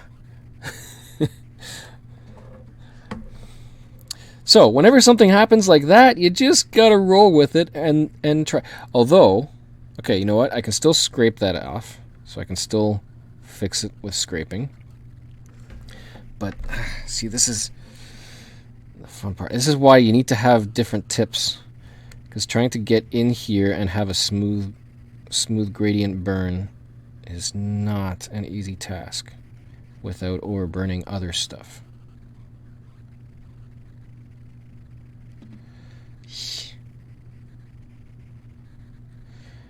I find this teardrop nib is very versatile, but it doesn't have a flat edge. And a flat edge would be nice. You have to kind of mimic the flat edge with doing very, very slow, careful lines with the tip.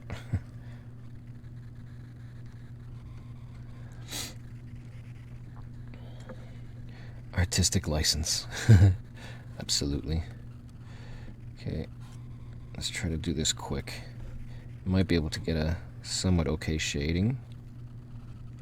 See, because it's hard to tell the actual contours at this level, it's really easy to touch parts you don't want to touch. But this might turn out okay. So I'm trying to emphasize the horizontal lines because the carving contour is, oops, just knocked the camera. The carving contours, the actual physical texture, doesn't quite match the horizontal nature of the perspective of the trail. So the trick, so there is a little bit of shading there, which is good. Darken up the ends a bit more.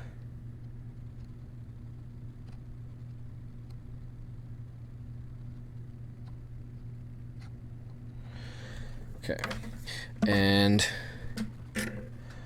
let's see if I can fix up this splotch, this big mistake splotch.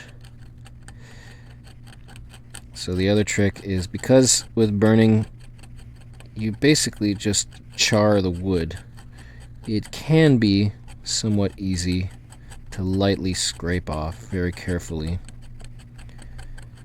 to the unburned wood underneath, which can help to even out some shades.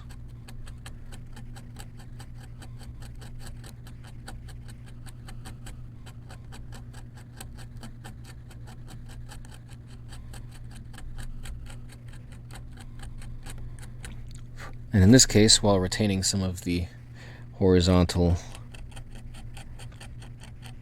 visual effects.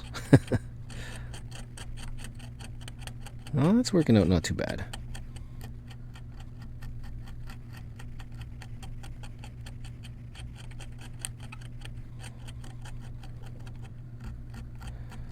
I hate these vertical lines that show up occasionally. Ah, it's looking pretty good. Looking a little smoother. Definitely looks better than the first version of this that I made.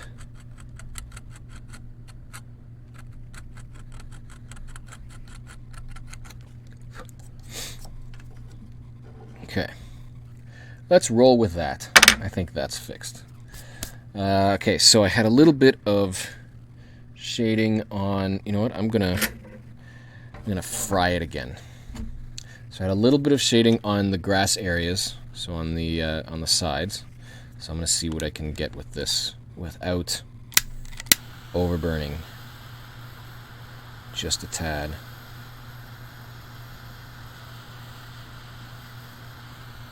Okay. See, it browns up just barely. Okay. That's a start. And I'll just fix it up with this. The border is going to be another... So the circular motions I find really help because it avoids some of the staying in one spot overburn lines you might get because of the shape of this nib. So trying to stay circular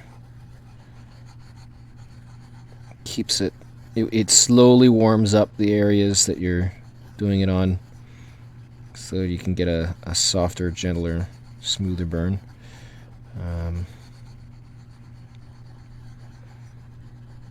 Without that very instantaneous overburn. And same thing to this side. Darken it up a little down here. Okay. That's pretty smooth. Except there's that weird dark solidness right there. Well, next step, there was a little bit of a... You know what, I'm going to do the edge burn on this part now, so let's get this done and out of the way. Cauterize the edge.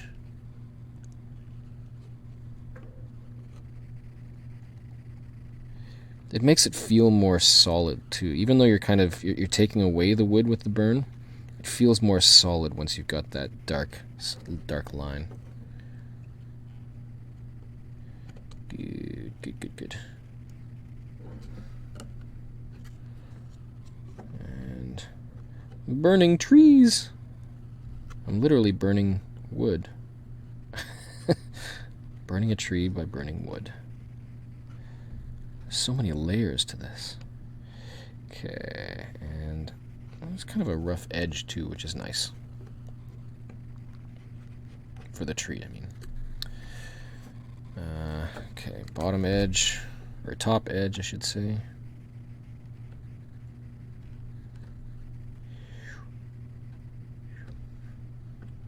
Okay, get down there. Good. Okay, this tree is going to be fun. It's like it's round and it's upside down and it's all the way around.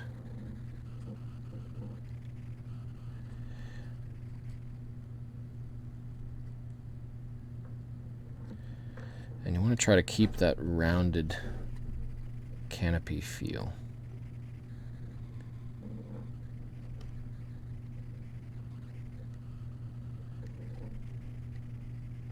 Just a very gentle touch. Gotta show the tree some love, some compassion. Soft and gentle.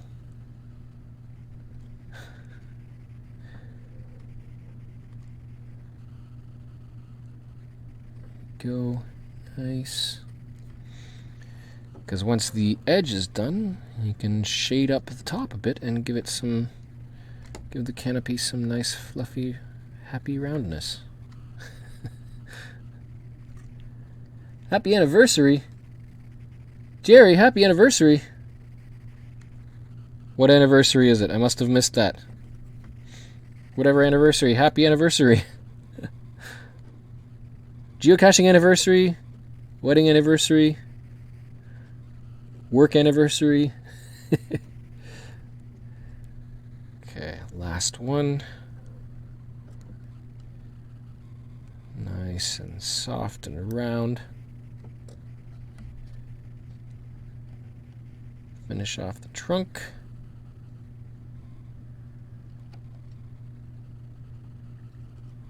Yeah, here we go. Okay, and the other side of the pine, or the coniferous. See, I think that's why I was focusing on deciduous and coniferous so much, because I tended to call everything pine trees. But there's so many types of coniferous trees, and they're not all pine. Cedar, fir, pine, and what was the other one? Something else. Okay, inside of the border, this is the one that is top level and public. The most visible. So just gotta make sure. I feel like I should cauterize this callus that's ending up on my finger here. There we go. It's nice when you get into a groove and you can just do one long stretch. And it's a nice solid black. Because you kind of got to have the right kind of speed so that you get the burn in one go, but not too much, because the warmth, the heat from the iron also heats up everything near what you're contacting. So it's kind of cool because you get a nice glow, but sometimes you don't want that burn glow.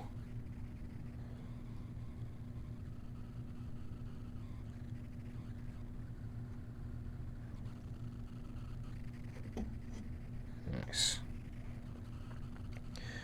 Okay. That's pretty good. One other little part to do, but I think I'm going to do one other thing before going on, and that is another letter of the Discover code. We have done 3 letters now, so we're doing number 4. And what letter shall you reveal for the Discover code? We have 1, 2, 3, 4, 5, 6 characters. And we have done those ones. Let's do the last character this time. Why, you ask? Because it's a Y. So there is the last character of the trackable code. It is a Y, the 6th character. So if you've been watching so far, we now have 4 letters down, and there are 2 to go. Some very astute people might begin testing different characters, different letters, until they find one that works. But it could just be easier to watch and wait. Or if you gotta go, you gotta go. You could try others. Okay, so now what I did for this particular design is do a gradient border. So we still got the border, but I kept it light at the top and dark at the bottom. So I want to keep the solid line, so I'm going to draw in the border, give it a line just to define it for me.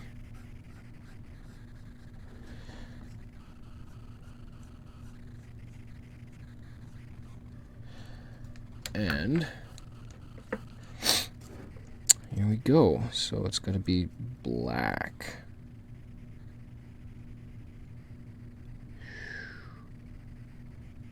Oh, so satisfying.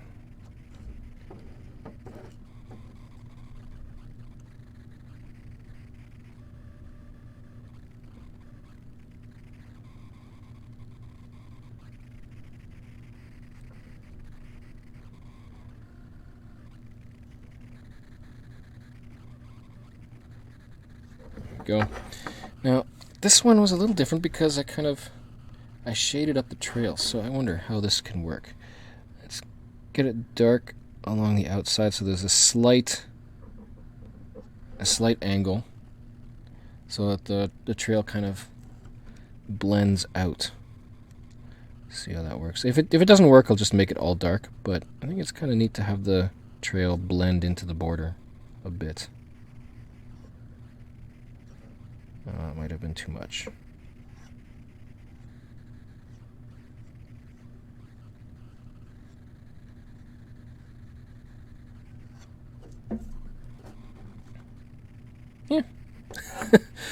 It is what it is. It kind of works. I'm just gonna emphasize the edge of the trail a little more, just so that it's obvious there is something there.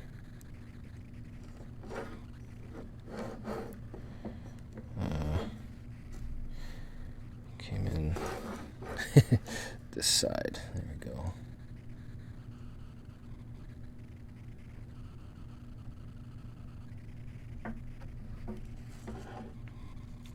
Yeah, that's kind of neat. Okay, now I gotta tighten this up a bit. Get my pliers. Do not touch the hot nib. Okay. Now I just realized if nobody actually gets all of a Discover code before the end of this stream, then I might just do a draw. And at the time that I do the draw, whoever has a Discover log. So then anybody who's watching this after the live stream could also have a chance if they get a Discover on it. Okay, so let's give the tree a little bit of a warm down. A little bit of texturizing.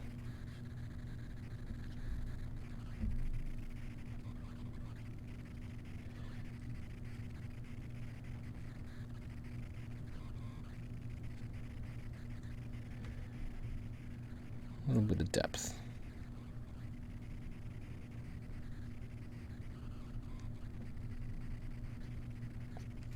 I think the underside should be a little darker just because it's lower.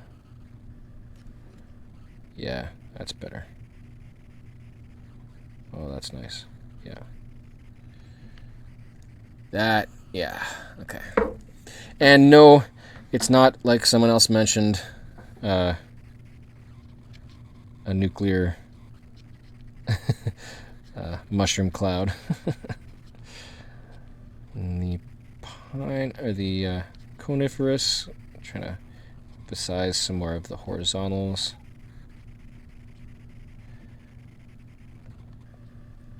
Oh!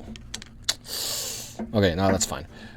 So the hot part of the iron just touched the border, so I've got a couple of very dark lines there. But that's fine, because I'm gradienting, is that a word? Gradienting out the border. Trying to make a nice shade. Let's start up here.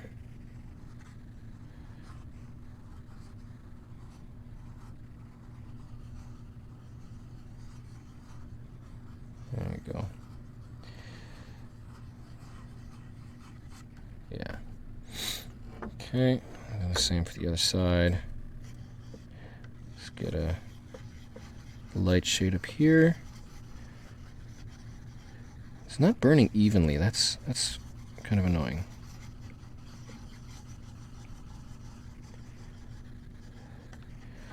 Okay, let's get the dark. I don't want to overburn the edge. So let's get this done. And now you get lighter.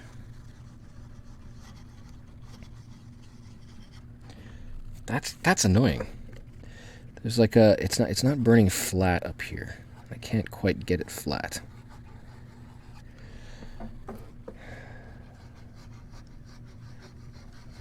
It's still okay. It's still doing good. So we've got that shade there. Heather, if you get the code, good for you. It won't be too long now. I want to get it out before I do the final stuff, just to give people some time to get a log. Save that for when all three are together, to get their log posted. I'm going to give a little bit of a browning to the top edge here, just because it looks smoother when looks a little more final when it's got that roundness. Okay. Next up, so we now have top layer, middle layer. Looking okay. Kind of comparing it to my first one, and yeah, I like it. I like it. Okay, mountain. Now, the way I did this one, I think for the most part, was just straight up dark with a little bit of shading. So, let's see what I can start off with this, with the lighter burn.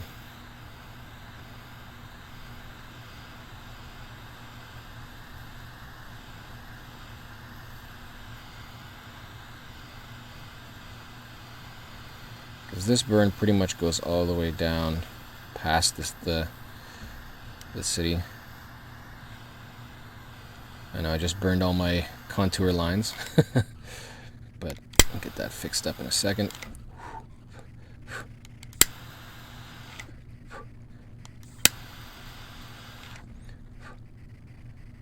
Okay, I think that's pretty much in the spots that it's going to be.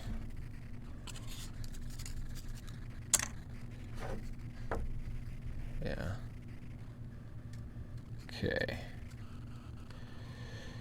Because the city glow is an easy fix, and the rest of the mountain is also going to be a quick fix. So let's get,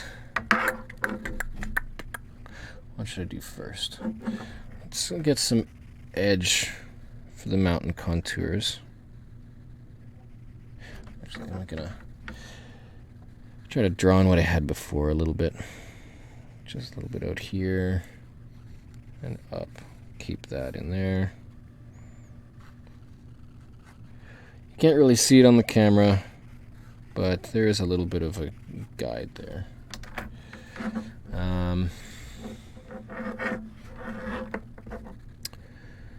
Okay.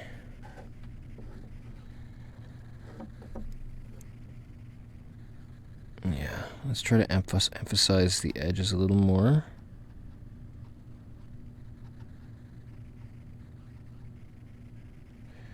What did I do? So it came down and... yeah. And it kind of came up just a little bit. It's like trying to draw a believable rock. Somehow you've got to have some kind of texture in there so it seems like a rock. There's going to be some scraping to lighten up some of these areas, which is absolutely essential.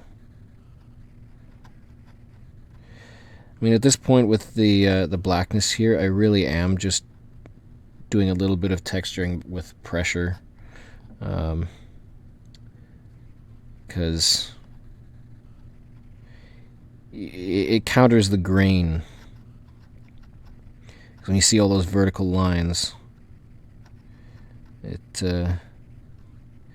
your brain kind of interprets that as part of the mountain texture, which is just wrong.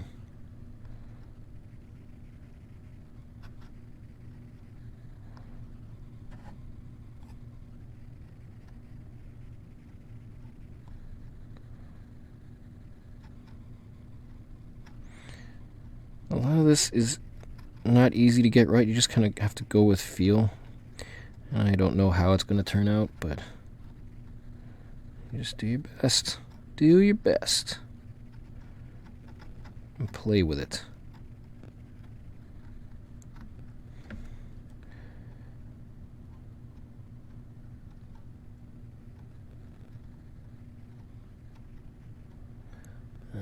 Yes, there's a little bit of shading here. There's a little bit of shadow. But you still kind of want to emphasize those dark spots.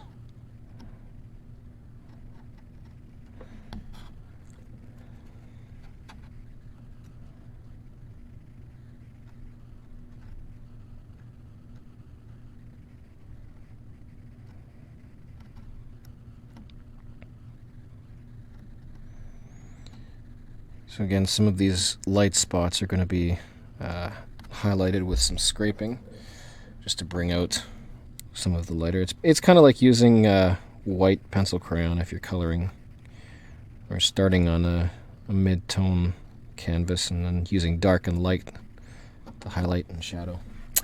Yeah, it's kind of getting there.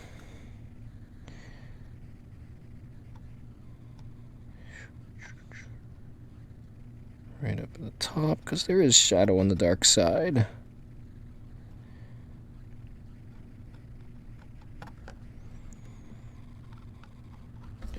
Okay, and how far down are we to the city line? So got a little further to go down, but yeah, okay, let's lighten up. Let's lighten up a bit. Okay, so again, you want to have some horizontal style scrapes just to kind of emphasize that texture.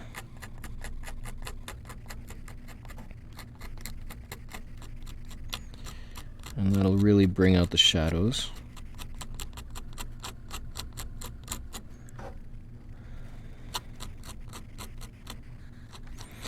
Plus, with this mountain here, you can build in a little bit of relief on the edge as well. Work it down a little so it's not just a flat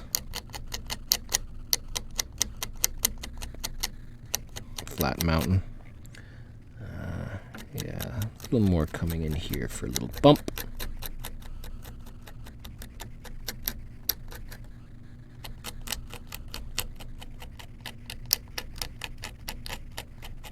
Plus the scraping gets a little more sharpness, which is nice.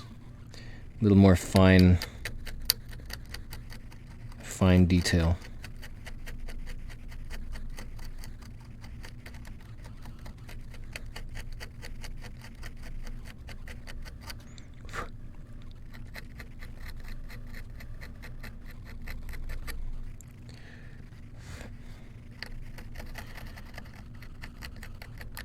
Trick is making it look somewhat realistic.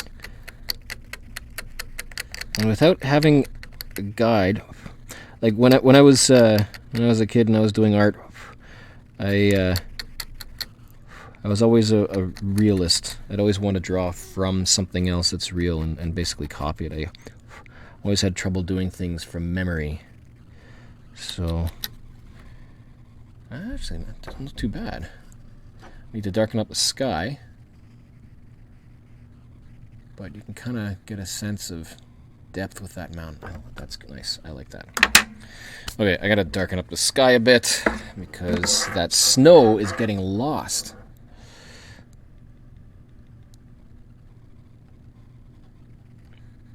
Because the other nice thing is the clouds in the sky will also become scrapes to emphasize those textures.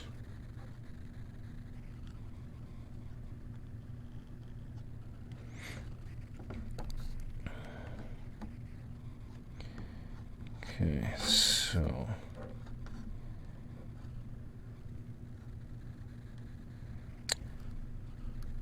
getting around the sky border.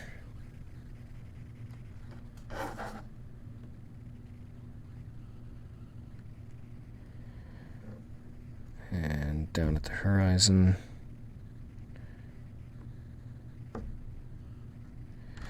Now, because this has already been scraped down halfway through this piece of wood, gotta be careful I don't burn too far, or else it'll burn right through.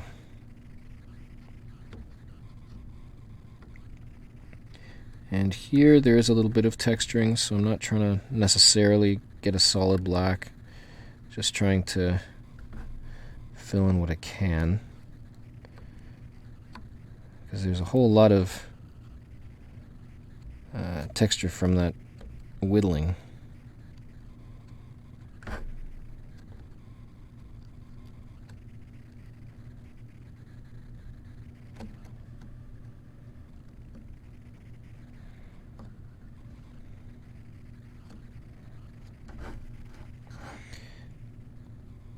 And again, not too worried about making this part too dark because the scraping will bring out the clouds a little more.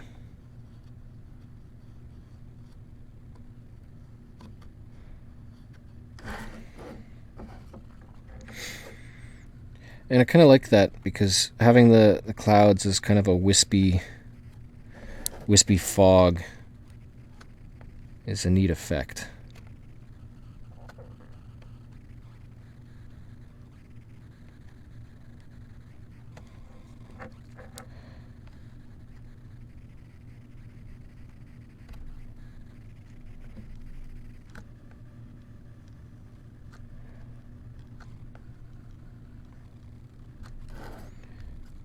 Okay. Coming along not too bad.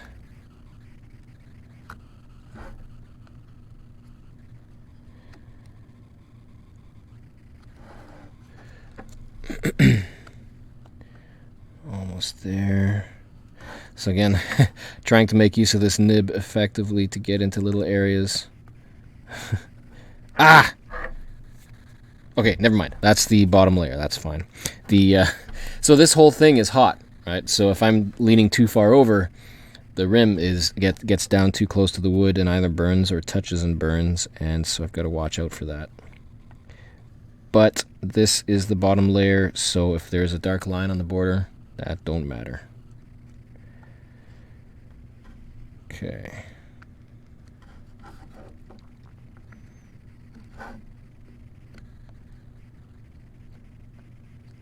Darken up just a bit. Okay. So now, the reason why I've got the other benefit to adding that fog, that light stuff, is because... the heck? Whoa! I don't want to burn my cables. Is because the black mountain and the black sky blend together. So scraping the clouds gives that distinction to the mountain edge as well, which I want to have.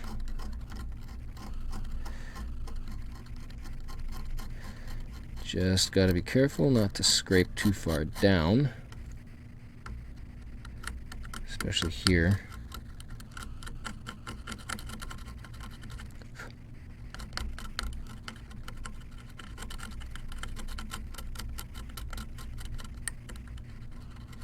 The other neat thing about doing clouds, doing the sky this way, is that when you're contouring, shading the other layers, it's kind of got that vertical dark to light gradient. Here, it's going the other way, it's going horizontal. So it gives a little bit of a twist to the gradual gradient, which I just thought of now.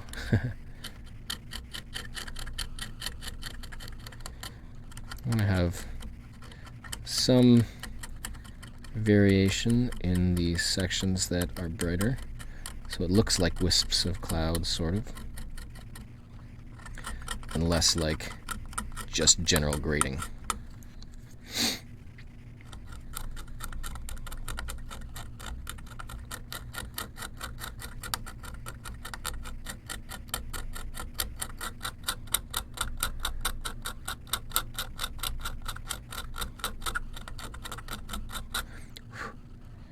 Yeah, that's looking good. It's not so bad on this side because the snow already helps give a nice contour, but it's still nice to have that little bit of a cloudy wisp.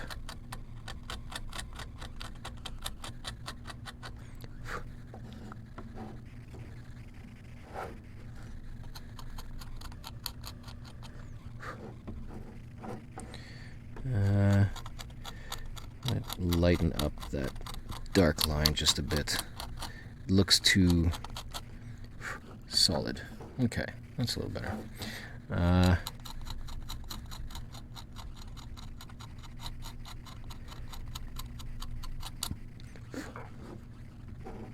There we go. Yeah. that. Okay, now gonna finish off the little bit of texturing on that mountain to get down below the city line. And then we get to add some glow. Some city light glow. This is not going to be difficult. This is really just adding some coarseness to the texture.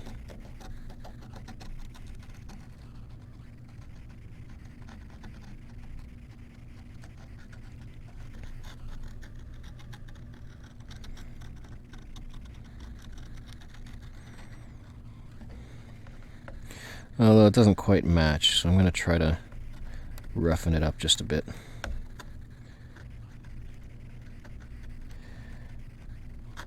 Because really, that texture is because of pressing down slowly, trying to darken up certain areas, so you can't really mimic that quickly.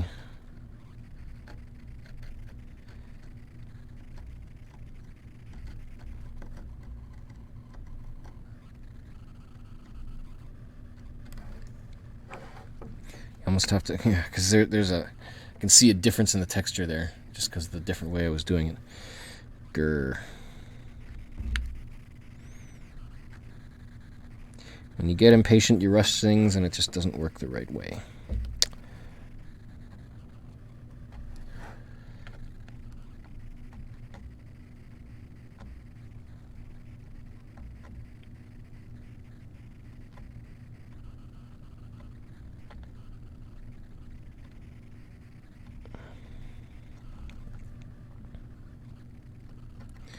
Then again,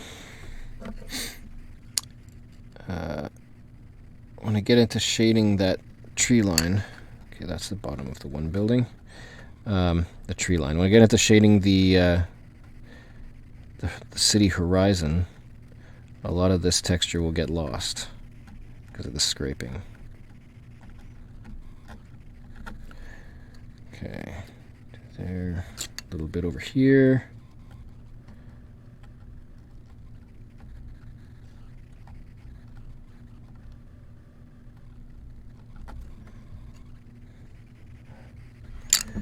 And down here.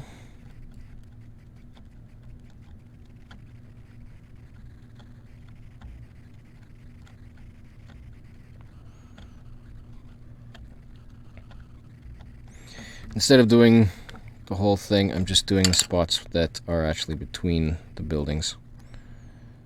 Makes things a little quicker because nothing else is going to be visible. A little bit down here.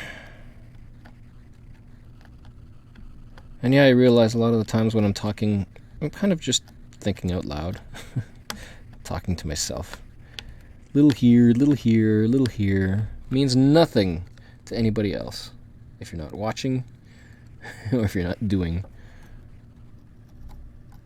Okay. This is the last one.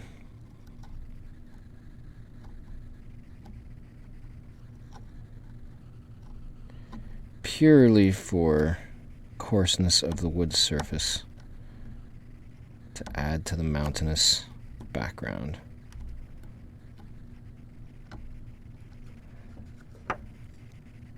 Okay, I think that's good. I am going to darken up this because when they get attached together, you do see a little bit between the layers. So it's not just a matter of darkening the inside edge, but also a little bit inside the sections.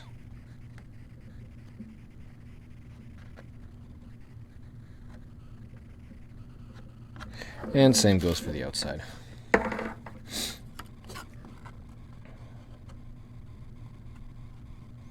Just a bit.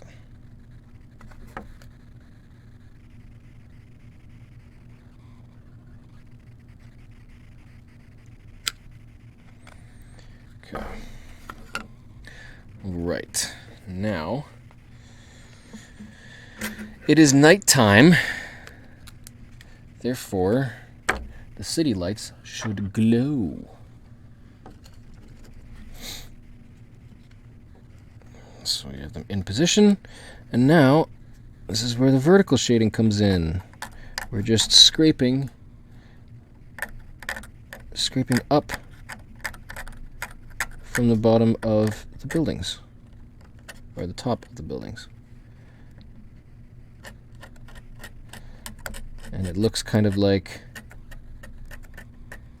a foggy, misty glow from the streets.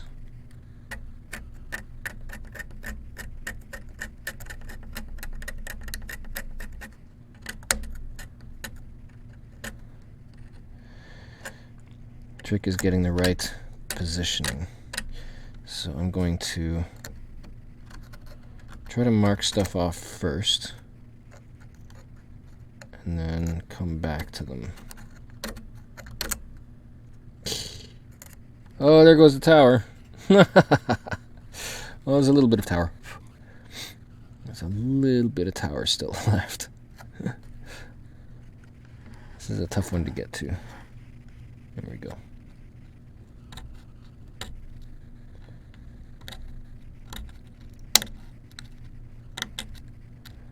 Go on the top of the building.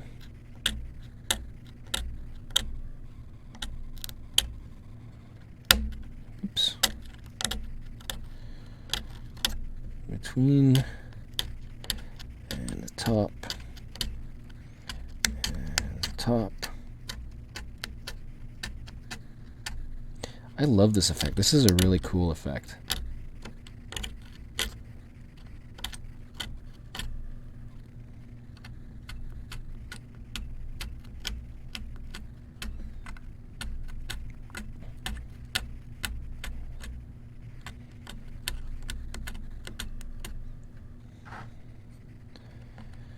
Okay.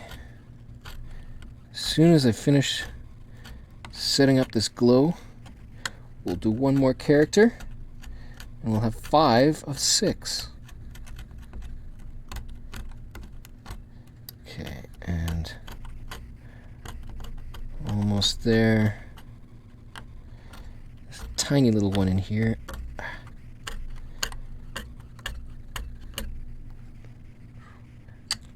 And this is neat because you can kind of see the contour of this of the cityscape too. It's like the silhouette is on fire. Oh, pressure on the fingers. All right, one more character. We're at the 5th one. 5 of 6. What is next? What shall be next? Well, you know what? Let's do the second character, because that's probably going to be the easiest one to guess. Because the first 2 letters of trackable code are selectively chosen as an identifier for a series, and of course being cache the line. 1, 2, 3, 4, 5, 6. The second letter would have to be an L. So there is the second character of the trackable code. We have one more left.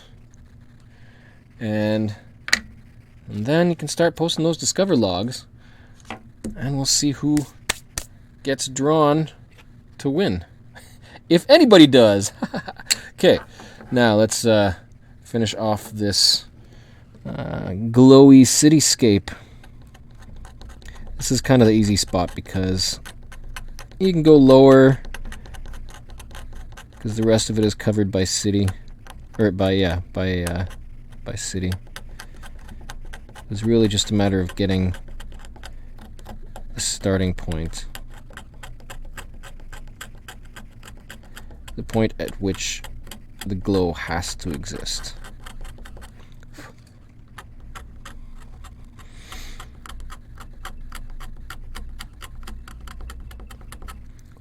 But you kind of really want to have a bright low spot. So as you get down low towards the actual horizon, it should get brighter. Because there's more lights down there. Street lights.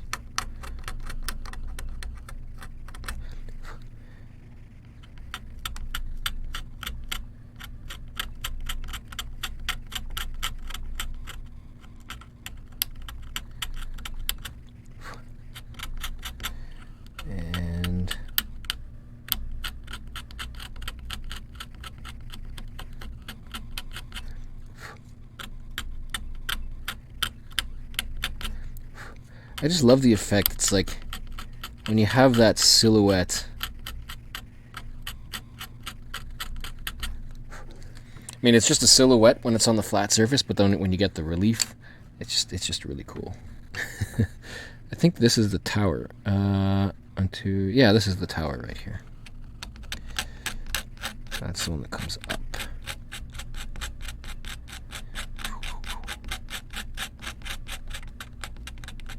Oh, the tower's got a good glow to it.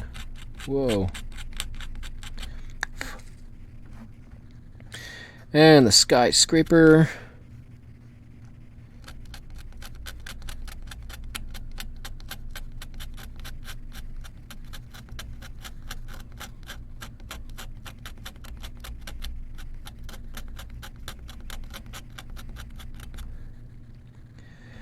And then we've got right down between the buildings, the alleyways.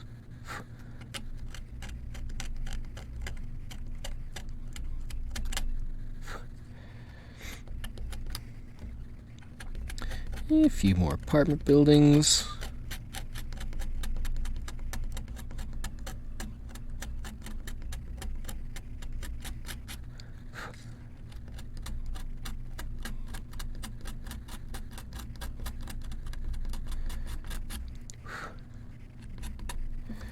I feel like the right side is getting a lot brighter than the left. I feel like there needs to be some nice solid bright light down there. And then we've got the depth of one more alley over here.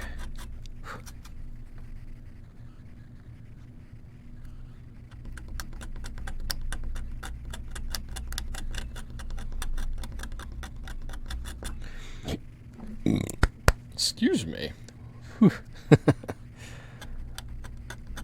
Pepsi. And then one last building. Okay, let's see how that lines up. It lines up. Oh, okay. Okay, so I kind of guesstimated at some of them, so that left edge, I gotta fix up that one and probably bring the lightness down a little more on the big skyscraper, because there's some dark area that's outside of the edge. So let's get, yeah. So so I gotta lighten up some of the inside of these buildings here.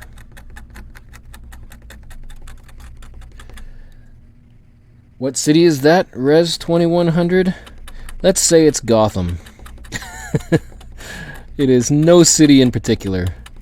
It just is what it is. And it's got a tower that has that's been broken. So you can name it whatever city you want.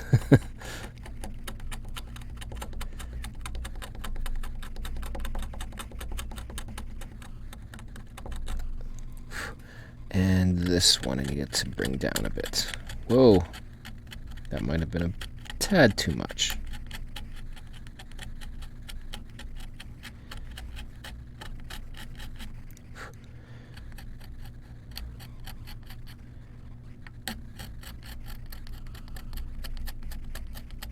Okay, how does that line up?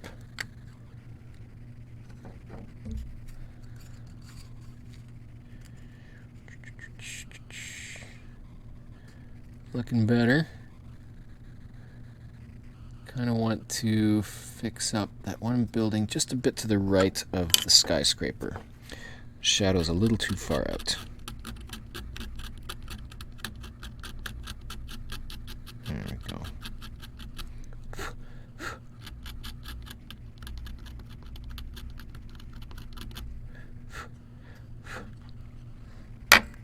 Okay. How's that? There's a nice glow. Yeah, that came together nice. I like that.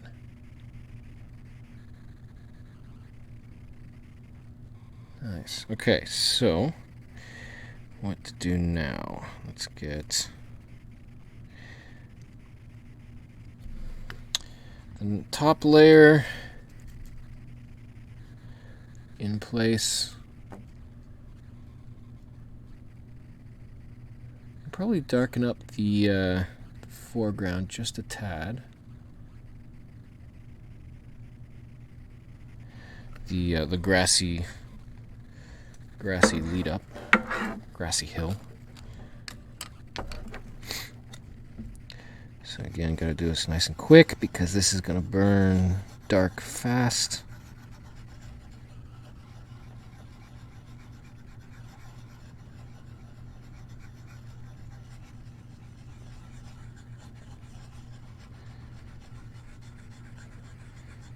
Come on, come on, heat up, heat up, heat up, and darken down.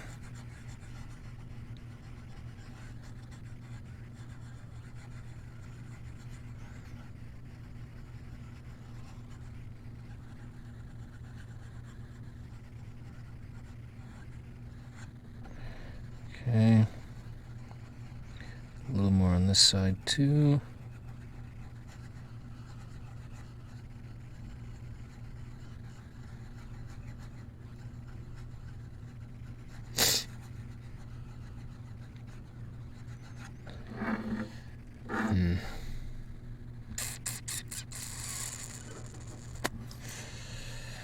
Okay, I wonder if I can scrape up that slight smudge.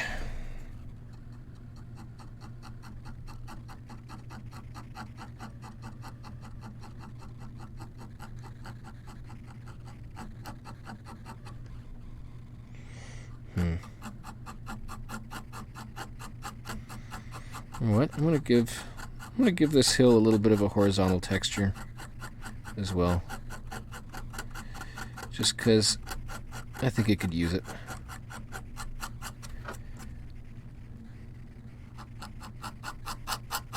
Because right now it's got kind of the vertical grain.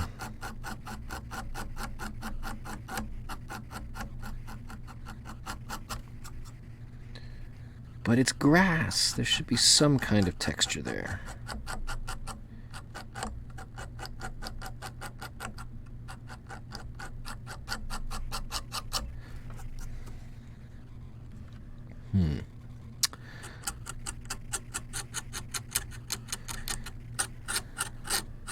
So I gotta be careful if I'm scraping horizontal because I don't want to scrape too hard. There's a white spot there. Nah. Just want a little bit for texture.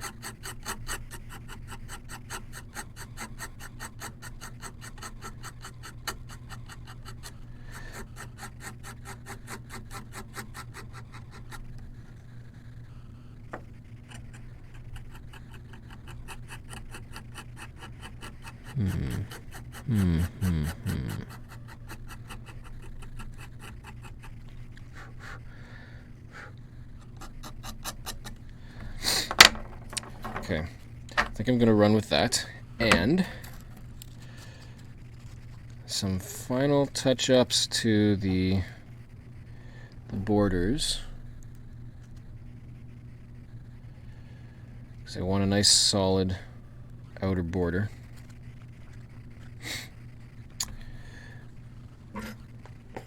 And break out the iron. So, looking at the inside, trying to see if there's anything on the inside that is standing out as unburned, not black as intended. And there's a couple little spots.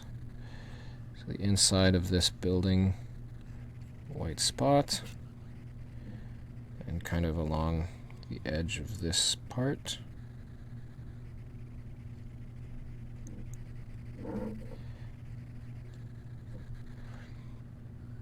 I'm kind of glad this particular one didn't have a lot of breaking of the under fibers, if that's a thing. Let's sharpen the tower a bit. Okay. Anything else underneath? not much that's really standing out as, hey, there's white there, and it shouldn't be white. So that's good. I think I will, just like that bottom layer, just gonna darken the insides of this one just a bit. Just to cover that angle of looking in if it doesn't glue completely flat. And I think that'll be good. Okay, so bottom, middle, top. Let's get the full outside burned. So this is like the full cauterizing, making sure that all the outside edges are flush and flat.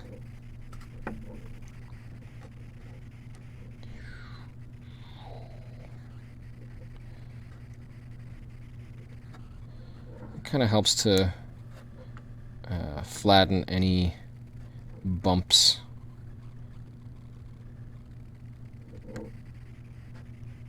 And it still won't be perfect, but it'll feel much more unified.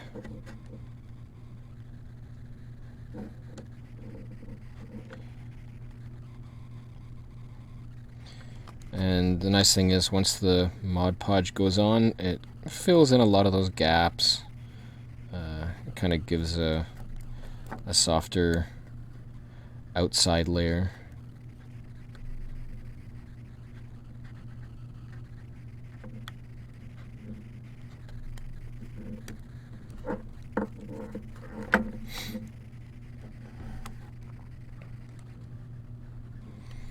Sometimes these will definitely not be in line with each other, because some of the edges are just way too curved, so they won't get flat and flush. So sometimes just holding it there for a while will get them all blacked.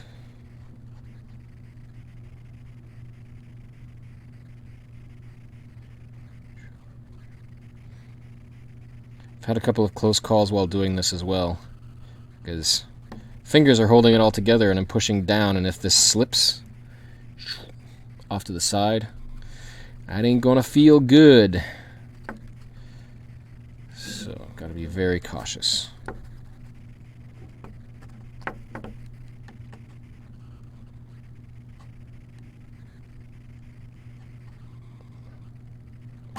$9:27. So start at 6. We're at only 3 hours. Hey, this is going faster than the other ones. Might actually be able to do one layer of Mod Podge on the episode. But I'm going to finish off doing this edge, and then we will do the last character of the travel bug code. Oh right, I've got to do the backing as well. Forgot about that one. The back is fun. I love doing the backs of these.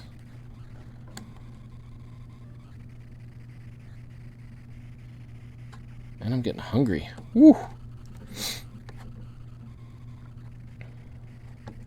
Okay. Oh, I love that smell. I hope there aren't chemicals going in my nostrils. Okay.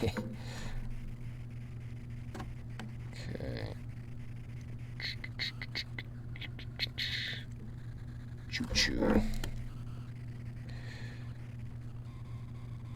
So, also kind of found doing it this way almost blacks a little faster, just because there's more surface area in contact. Because the back, the neck of it, is also very close proximity, so it starts heating up before the rest of it even touches.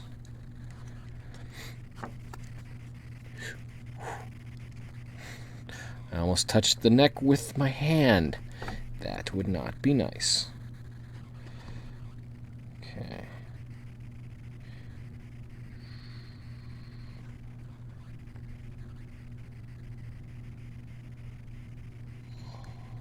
Love the wisp of smoke too.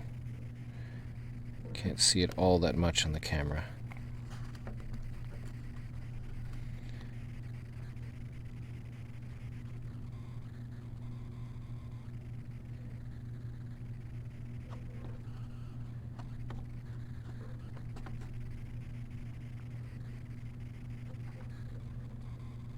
need to have like elevator music playing right now. So calm and relaxing.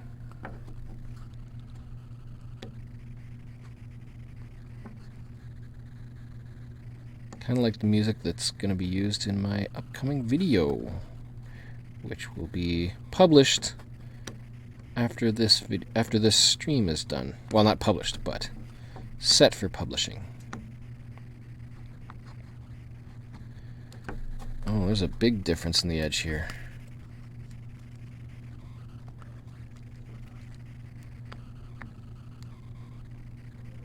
I hate when that happens.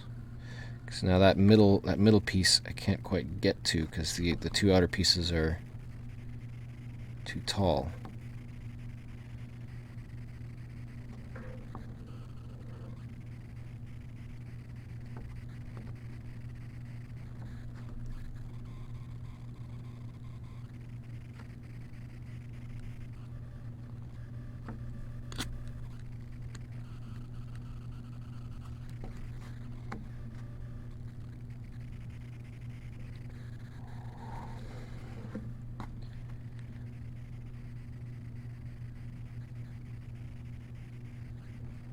Is that even hitting all three edges? Yeah, kind of. Okay. Almost done. The edging.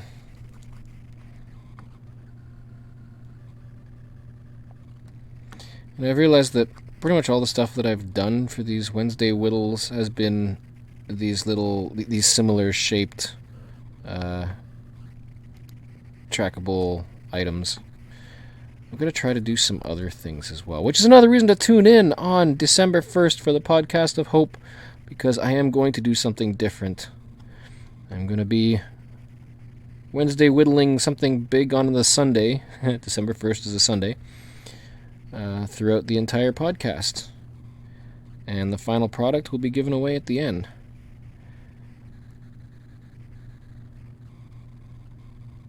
And I have an idea of what I want to do. The trick is going to be seeing how well it actually works, comes together. I think it'll be good. Okay, how's that edge? Looks pretty flat. There's a couple of spots that are spotty, but not bad. Oh, there's one. A blatant white spot.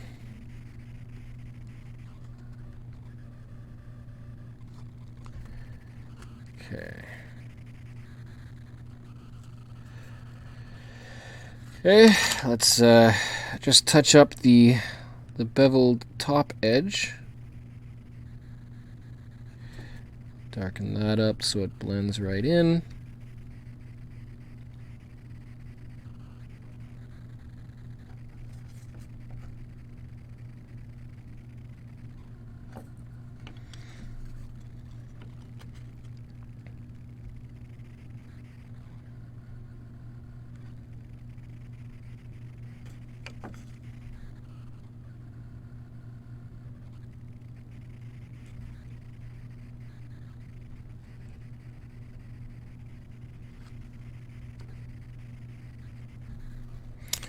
Alrighty. It's not the smoothest blending, but I can fix it up just a bit. It's kind of that foggy backing that I use for the back style. I add a little bit of texture to blend it a bit.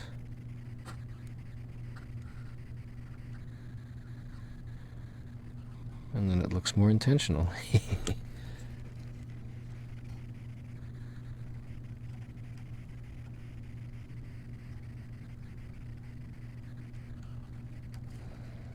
Yeah. It's a nice thing. Texture hides mistakes. Not that there's mistakes, but it hides imperfections. That's a good word.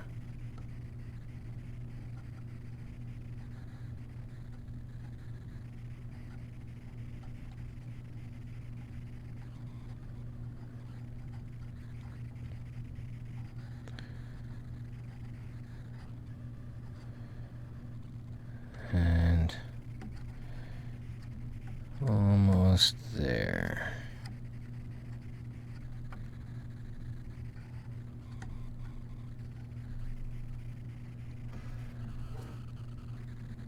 Yeah, that looks good, I think. It looks a little smoother. Yeah, and the texture looks more natural, more like it belongs natural. Okay. Okay. Now that we have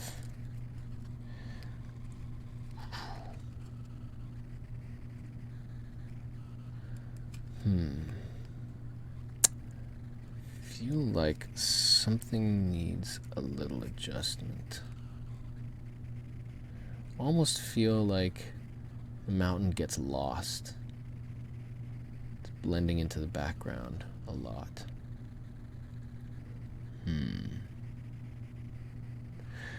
I'm going to lighten up the edges of the mountain.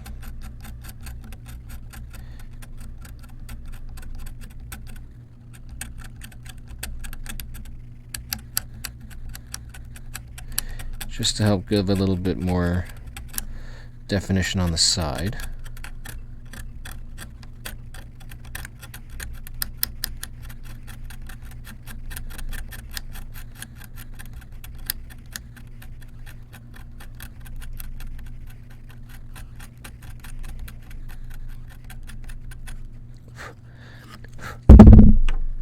Whoops.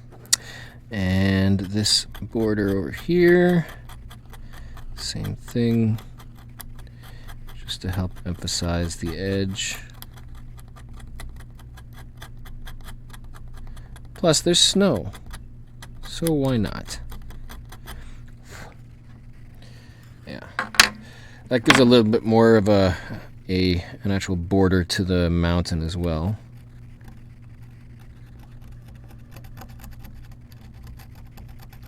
Solidifies it. But I feel like some stuff needs to get darkened a bit. It's hard to tell if it's the reflection of the light, but some stuff could just use more contrast. Only trick is not so much that it starts darkening up the glow from the city.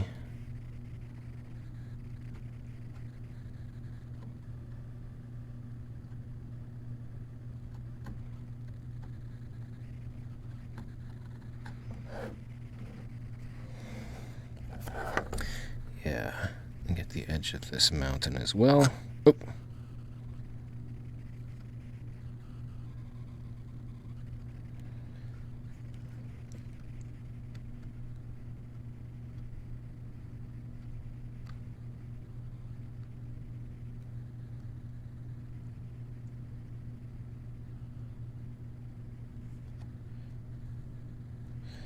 There's a whole lot of shadow on the back side, so just gotta make sure it's nice and dark.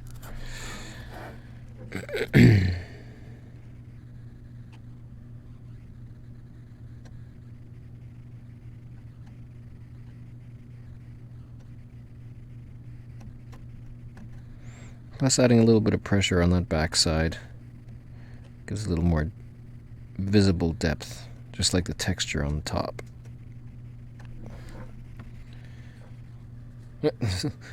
Snow almost looks like it's got a lip up there.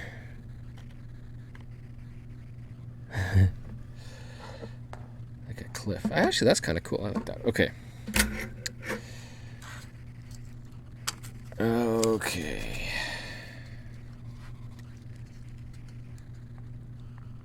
But whoops, that's not the right way. There we go.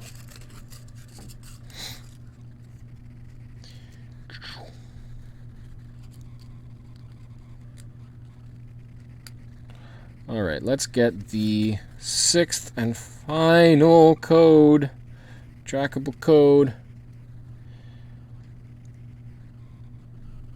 It's very dark. That's a whole lot of burning. It's a night caching time. Okay. The final code of the TB that has just been mostly made, a couple of final things to do, is, well, let's see. 1, 2, 3, 4, 5, 6. The final letter. What was the one that we don't have? 1, 2. It is the third letter. Third letter of the discovery code for this trackable is J. There we go. There we go. So, that's all 6. Now, if you've been keeping notes, then you've got all the other 5 codes, and you can make the trackable code out of all of them. And I will get to finishing off this trackable now, and at the end, when all is said and done, there you go. You can make what you want from that. And when I'm finished with this, I will choose from all of the discovery logs, and the winner will receive this travel. You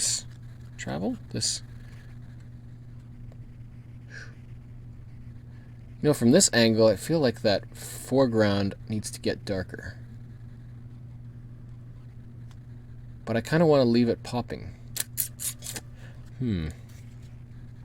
That, or maybe lighten up the city line a bit? That's a good question. I think I will, first of all... So if you're just tuning in, this is the trackable code, and for the live stream watchers, somebody who does this, who discovers the trackable using those letters, has won this trackable. And if you're watching it, there's your discover code. This is a trackable video, so you can use that to discover a brand new trackable item. Clean off all of this wood. Wi-Fi went down. Flower pot, man. What? That's not good. Well, it looks like you got it back. You didn't miss much, because everything you need is right there. Okay, so edges. All right, I've got to do the back, and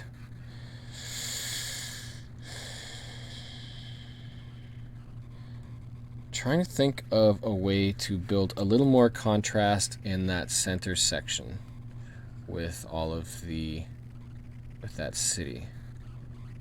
So it feels really dark, but it feels like there should be some more contrast there. I'm gonna lighten up the fog a bit more.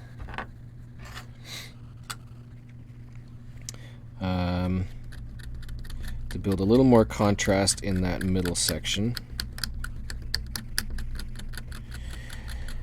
As kind of a graphic designer, I also am a bit of a perfectionist. If it's not quite right, it's gonna bug me so much, so I've gotta fix it up before moving on.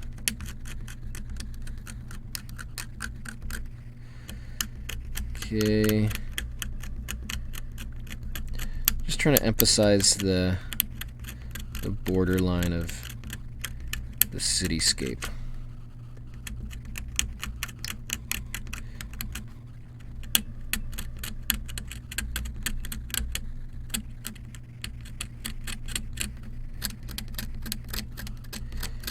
I feel like that is absolutely essential to give a little more balance to the composition.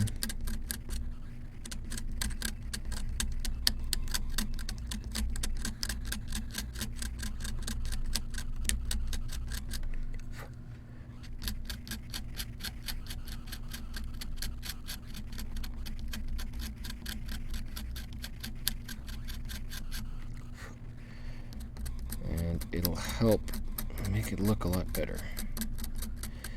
Obviously.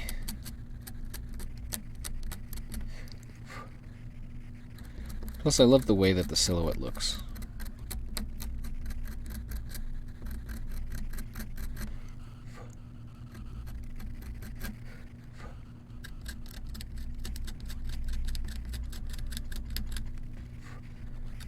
And a little more edge on the top here.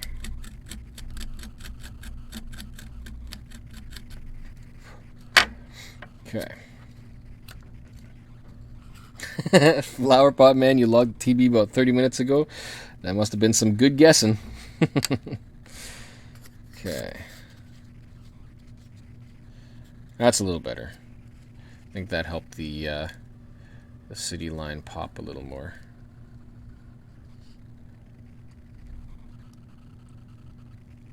Yeah. Yeah.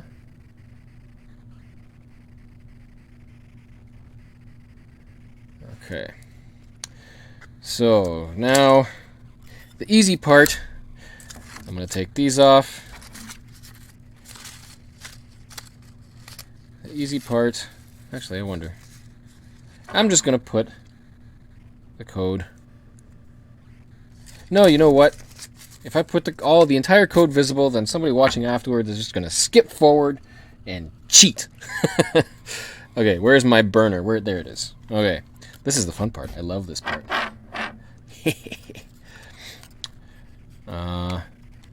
Now, before, so the lighter inside here, I had the lighter set to a low strength, and that kind of posed some problems. So it's now at max strength, which is why it's so large. And it helps because now I can be so farther back and more gently give a gradient.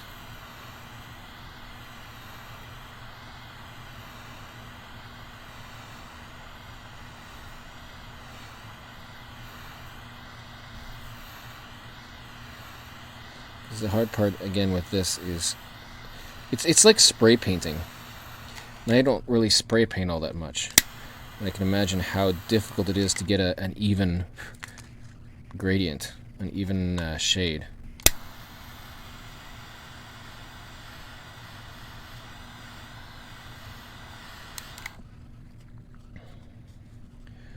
Okay, that wasn't in camera at all the entire time, was it?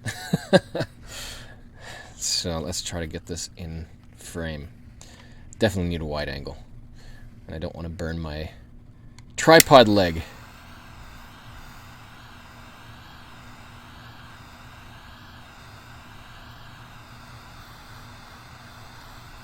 I'm very glad that I found this soldering burner.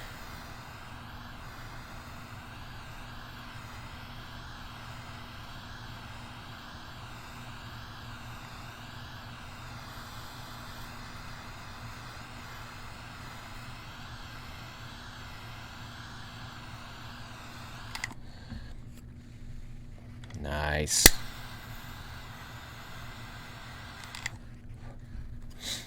Good. Nice and hot. Getting a nice glow on the back because it's getting so warm. Because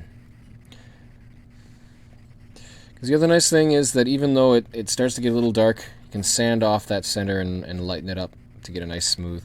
The effect that I always go for the back is kind of that foggy blur before I get the signature swoosh. Swoosh foon. Foon swoosh? It is not the Nike swoosh.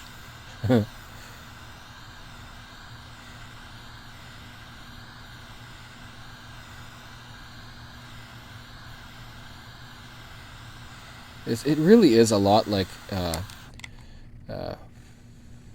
spray painting. You're just spraying fire.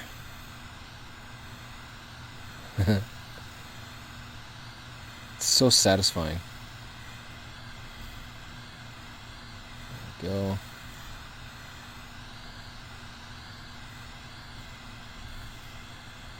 just a bit.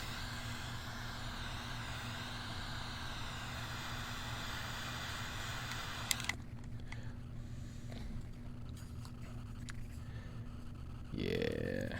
Okay. That's pretty good, but there's that dark spot. It happens. Let's see if I can darken up around it and blend it in a bit. No. Okay, sanding time. Let's break it down a bit.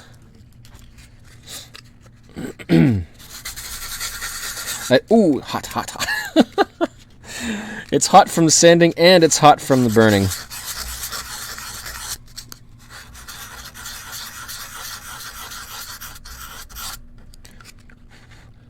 Woo-hoo-hoo.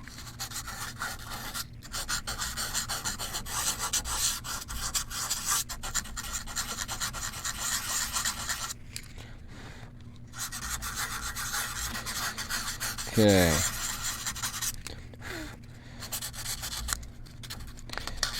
Ugh.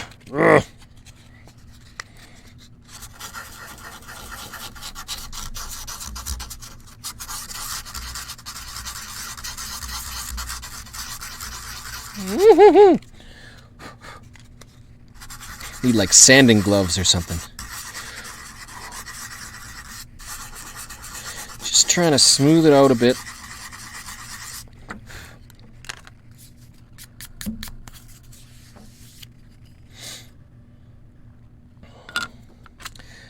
It's getting there.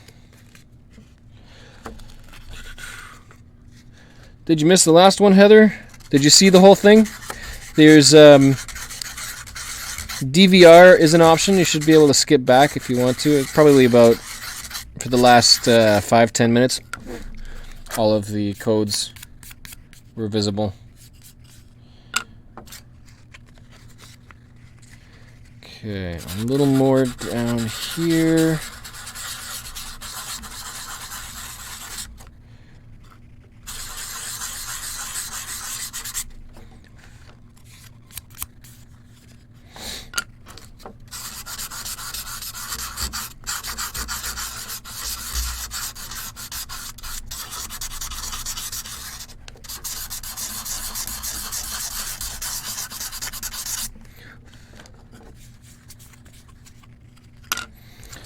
And a little more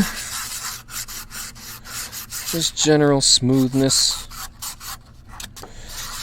Having a little bit of unevenness in the shading is just fine because it's that cloudy kind of foggy effect.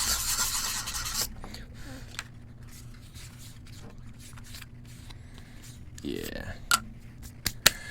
Nice. Okay. Now, signature.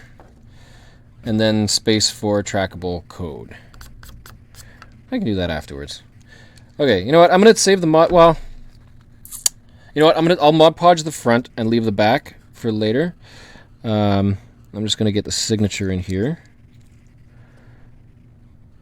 The swoosh.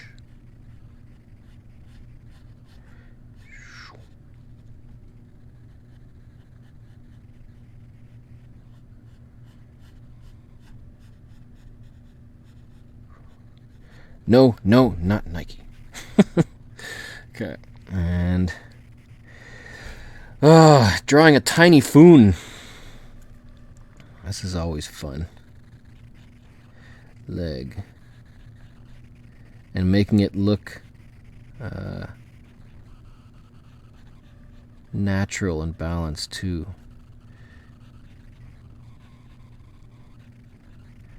Two and down, up. Kind of. Okay. And the head. Fill it in a bit. Then come back. You go back. After you've done a foon every day for a whole year, you start to kind of get a sense of a form that looks a little better. Yeah, it's hard to do it small. He's leaning forward so much. Oh, center of balance. The center of balance is over his foot, like past his foot, and he's kind of leaning up. Well, it doesn't matter. It looks right. It looks like the signature. That's what matters. Flag and cache. Let's bring the swoosh out just a bit.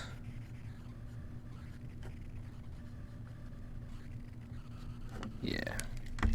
All right. Last big burn. Time to swoosh it up. Oh, I'm gonna tighten up the nib a bit. There we go. The other type of iron is a push in. This one is a screw, so the more that you press one direction, it can loosen up. So I want to get the more professional iron that it's kind of a clip in. So there's pressure holding it in, not a screw. Right, is that visible? Yes. This is like the easy part.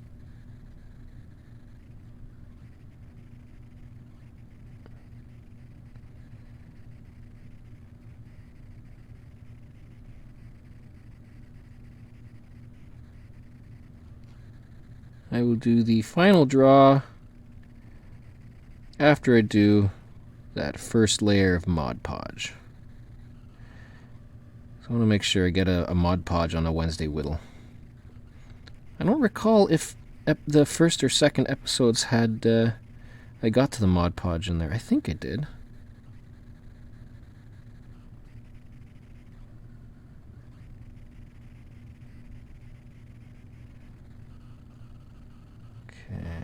Darkening it up. This is where a shader nib would come in very handy because it's larger and it has more of a surface area, but it's not a point contact nib.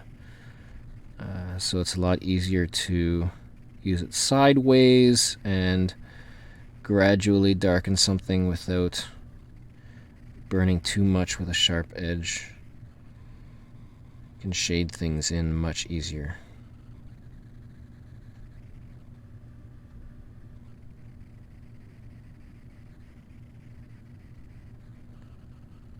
Even in small, confined areas like this.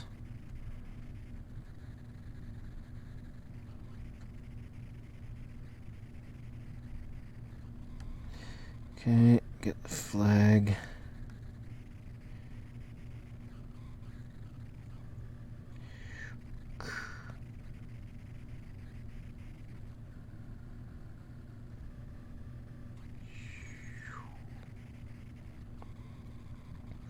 One thing that's kind of neat is how much the logo has evolved over the 2 years that I've kind of used it.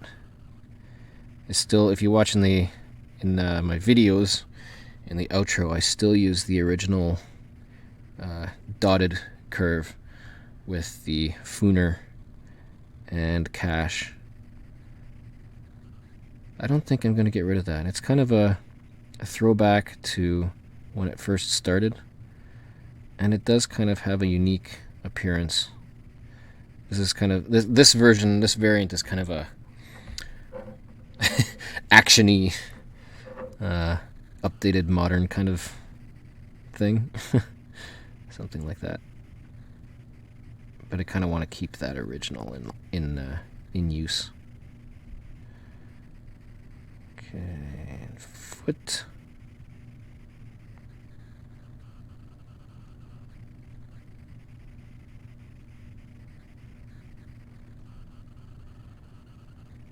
Eventually, I will be getting to doing some Wednesday Whittles of patron ideas, because I had said that for the 2-year month anniversary of the channel, certain patrons would also be getting a custom-made Cache the Line Woody. So, when I get to doing those, because these take a while to do, I will most likely be doing those as Wednesday Whittles as well. Like I said, there's so many ideas, so many things that can be done. I'm open for ideas. If you think that there's a neat an image or a photo or just something that would be cool if it was burned or whittled and burned or just whittled or something like that, then leave a comment, let me know, and we'll see. I might be able to do something up like that. And who knows, it might even come to you if you suggest it. Okay, let's see. Get this. Oh, that arm I think is going to be too big. The tricky part is getting limbs to look natural.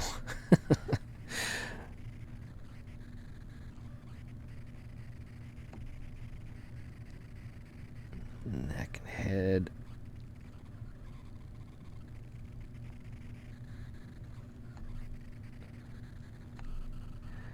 Body needs to be thicker. Oh, that's not too bad. It looks sufficiently foonish. I'll darken up this trail just a bit, especially the top part.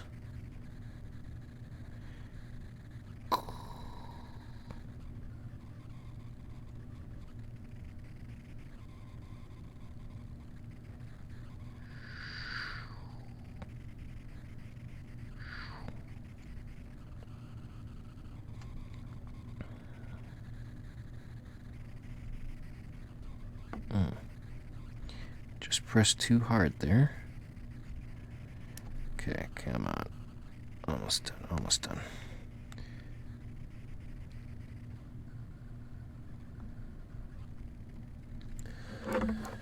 All right. Oh, his front leg is a little cramped up.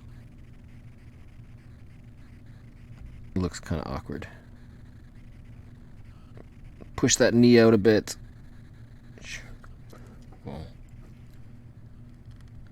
That's a little better. Cute little guy. Emphasize the end of the trail just a bit more, because it keeps going on off into the horizon. There's always just one more cache. Okay, so that's the backing. I feel like I'm gonna darken it up because the sanding really because it's so smooth now, it kind of lightened up all of the back. So I'm just gonna see if I can darken it up just a bit. Maybe get rid of some of the dusty stuff that filled in those gaps. It lost the contrast.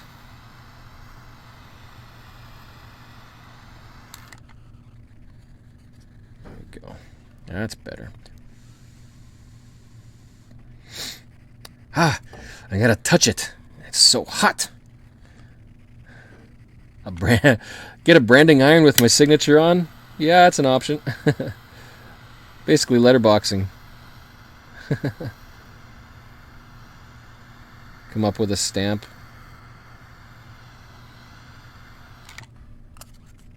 An iron-on stamp.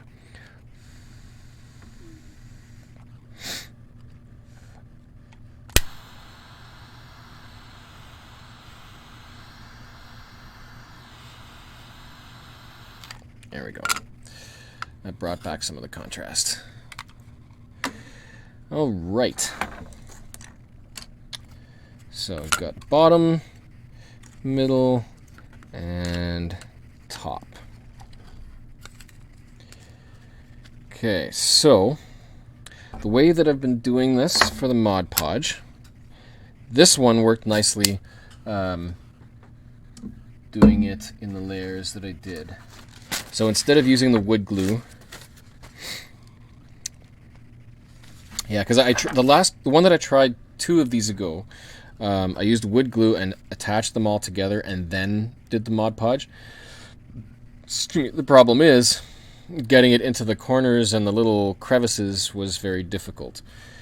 When I did the first one ever, I individually Mod Podged and let the Mod Podge be the glue, and that worked. And I think when it cures, it's strong enough that it won't come apart. So the last one that I did of this, or the first one of the vertical, I did the Mod Podge per layer, and it worked out nicely. So I think I'm going to do the same. Got my water. It's water-based, so real easy. Quick and simple. This is like the final touch. Plop it on. And there's the smell. And on it goes. Just got to try to fill in all of the gaps. So this is good for a first layer when it's a first coating, when it's separate like this. Because that'll give it enough to be able to stick together.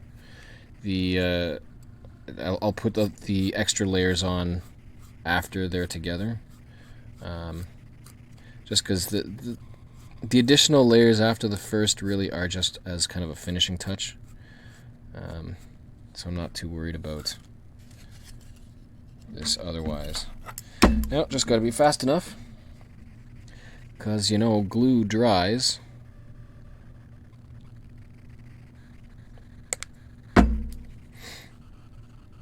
And cities go to sleep. Something like that. Okay, get the border.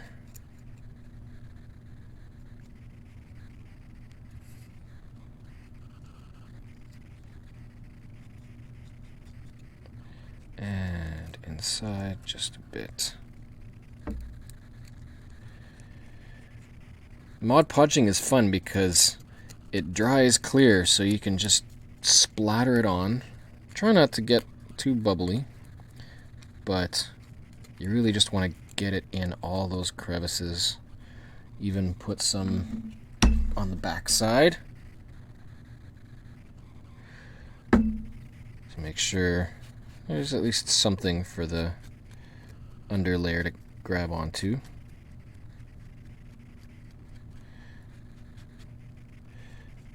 And then smooth it out just a bit so it doesn't look so chaotic.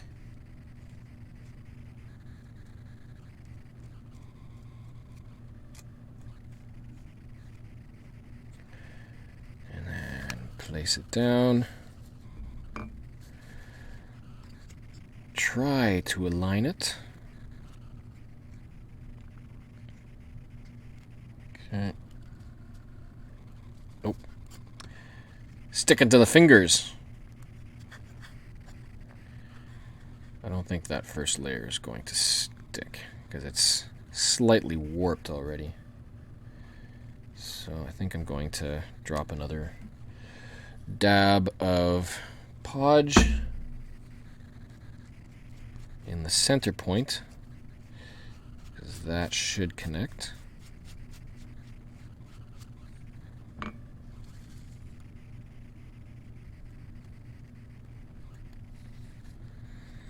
And down. And the top layer. Oops. Let's get you done.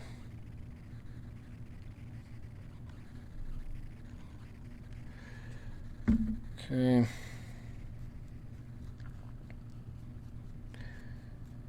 It looks kind of awkward because there's so much white, but the white is good. And it's real easy to spread around. And all those little gaps between the top and bottom layer get filled in, which is why I'm not too worried about that center section popping out when carving.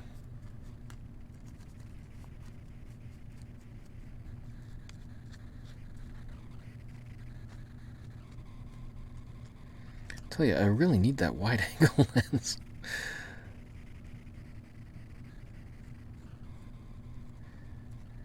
Okay, and the last little bit.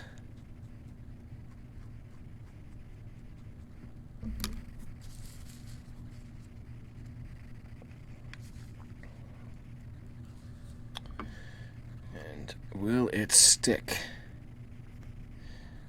The top two layers worked out nicely.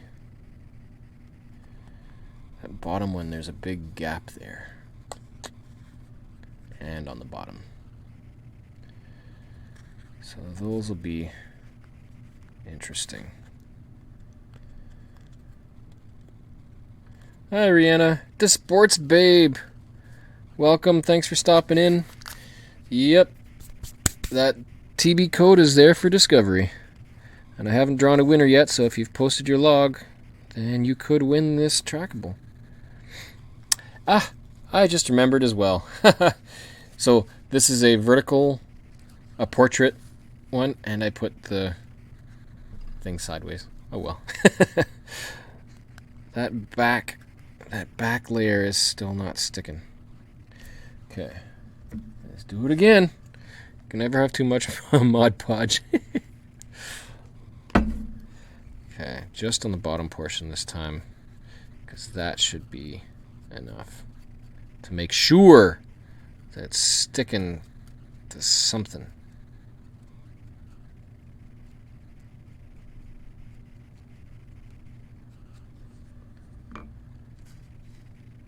Stick.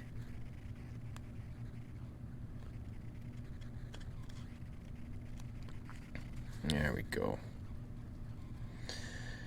Okay, now I need to make a better fine tip brush.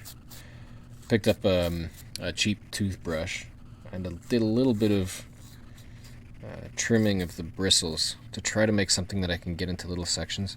But these bristles are hard. I need a soft, like a paintbrush. So, well, let's see.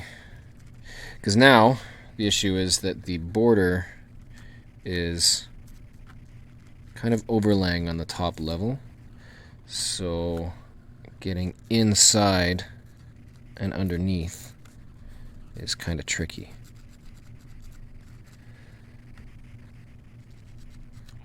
Because you don't want to podge to the point that you make bubbles.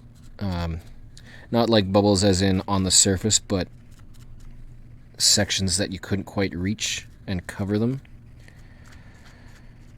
So a sponge is nice for that because you can just push it in, but you could still miss some spots. Like right in there on the left side. I can't quite get in here.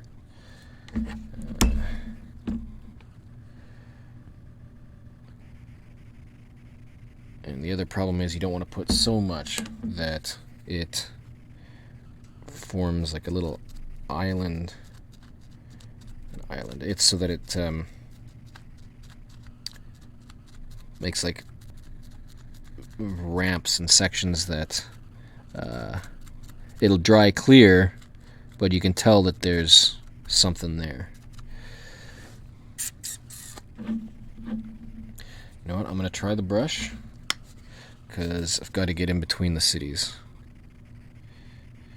And the nice thing about the brush is that it'll much more easily scrape out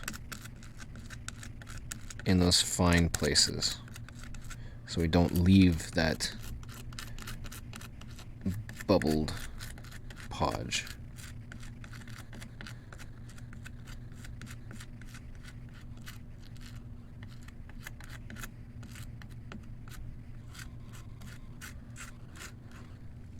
Well, that's not too bad. I do kind of still want to get into that left side, though.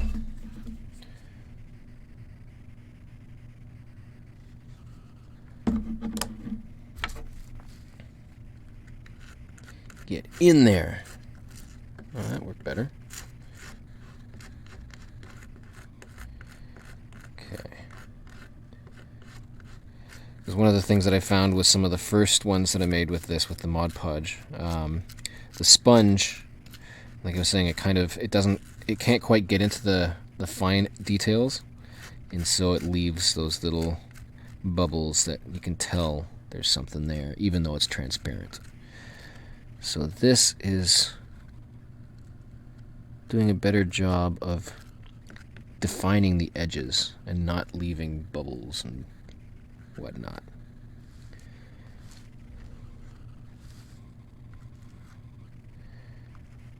Okay.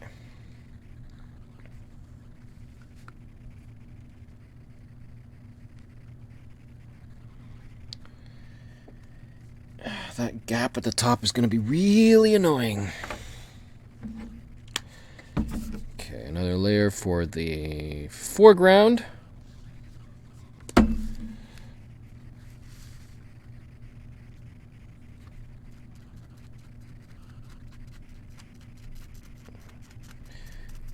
Just to make sure we've got everything covered.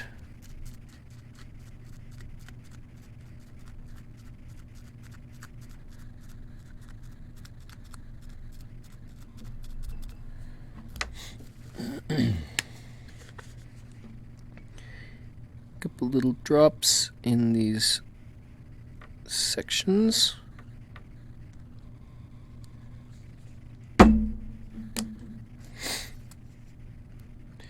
Make sure we get it in the creases. Fill in those gaps.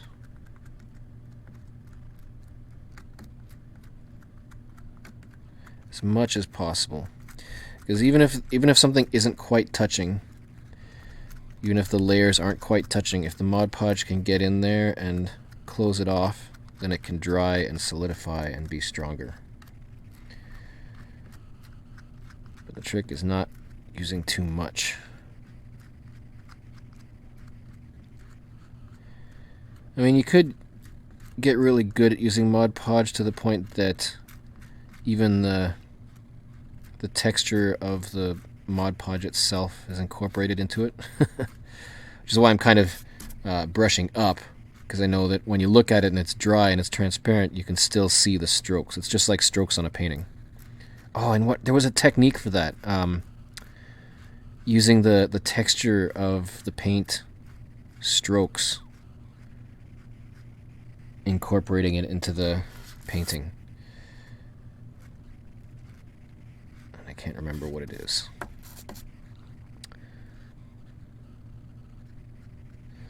Okay. Smooth it up a bit.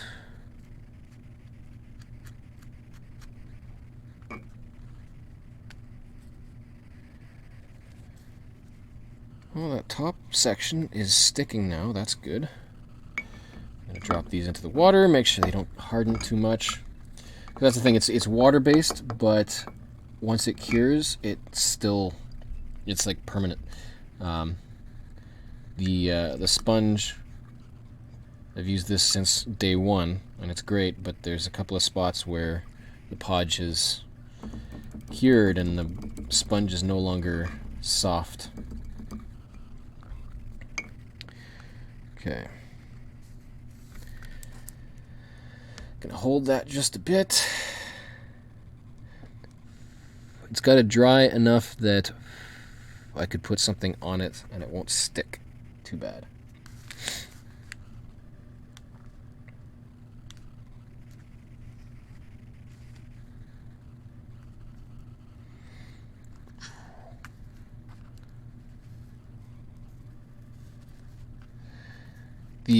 The one that I made before this, I actually added. I took a little more out in the top in the sky, so there's a little bit of a corner of the moon in the sky there. Didn't do that with this one, but I think it's fine.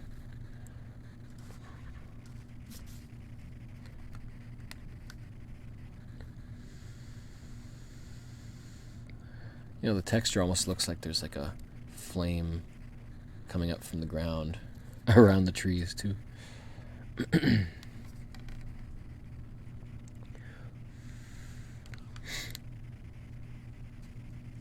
Okay. Well, while that is curing, I wonder if there's something I can use.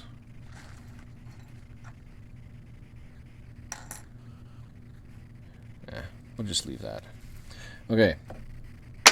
Let's get this draw done. It is 10:20, so that's 4 hours. Hey, that's faster than like ever. That's awesome. I think it's because this one was only 2 trees.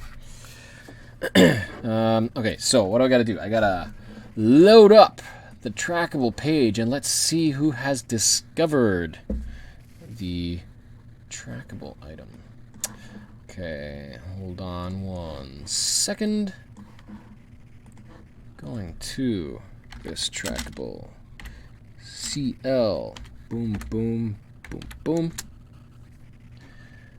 And we have, ooh, a whole bunch. Awesome. Hey, flower pot man. Nice. Nice selfie there. Okay, 1, 2, 3, 4, 5, 6, 7, 8. 8 discoveries as of this second. So, I'm just going to award you numbers 1 to 8 from the first to the most recent discovery log. And let's see if I can find a random.org for a random number between 1 and 8.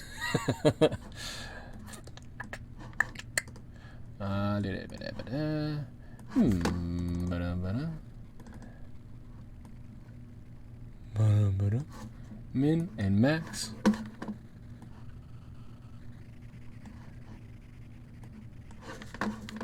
Between 1 and 8. Generate 7.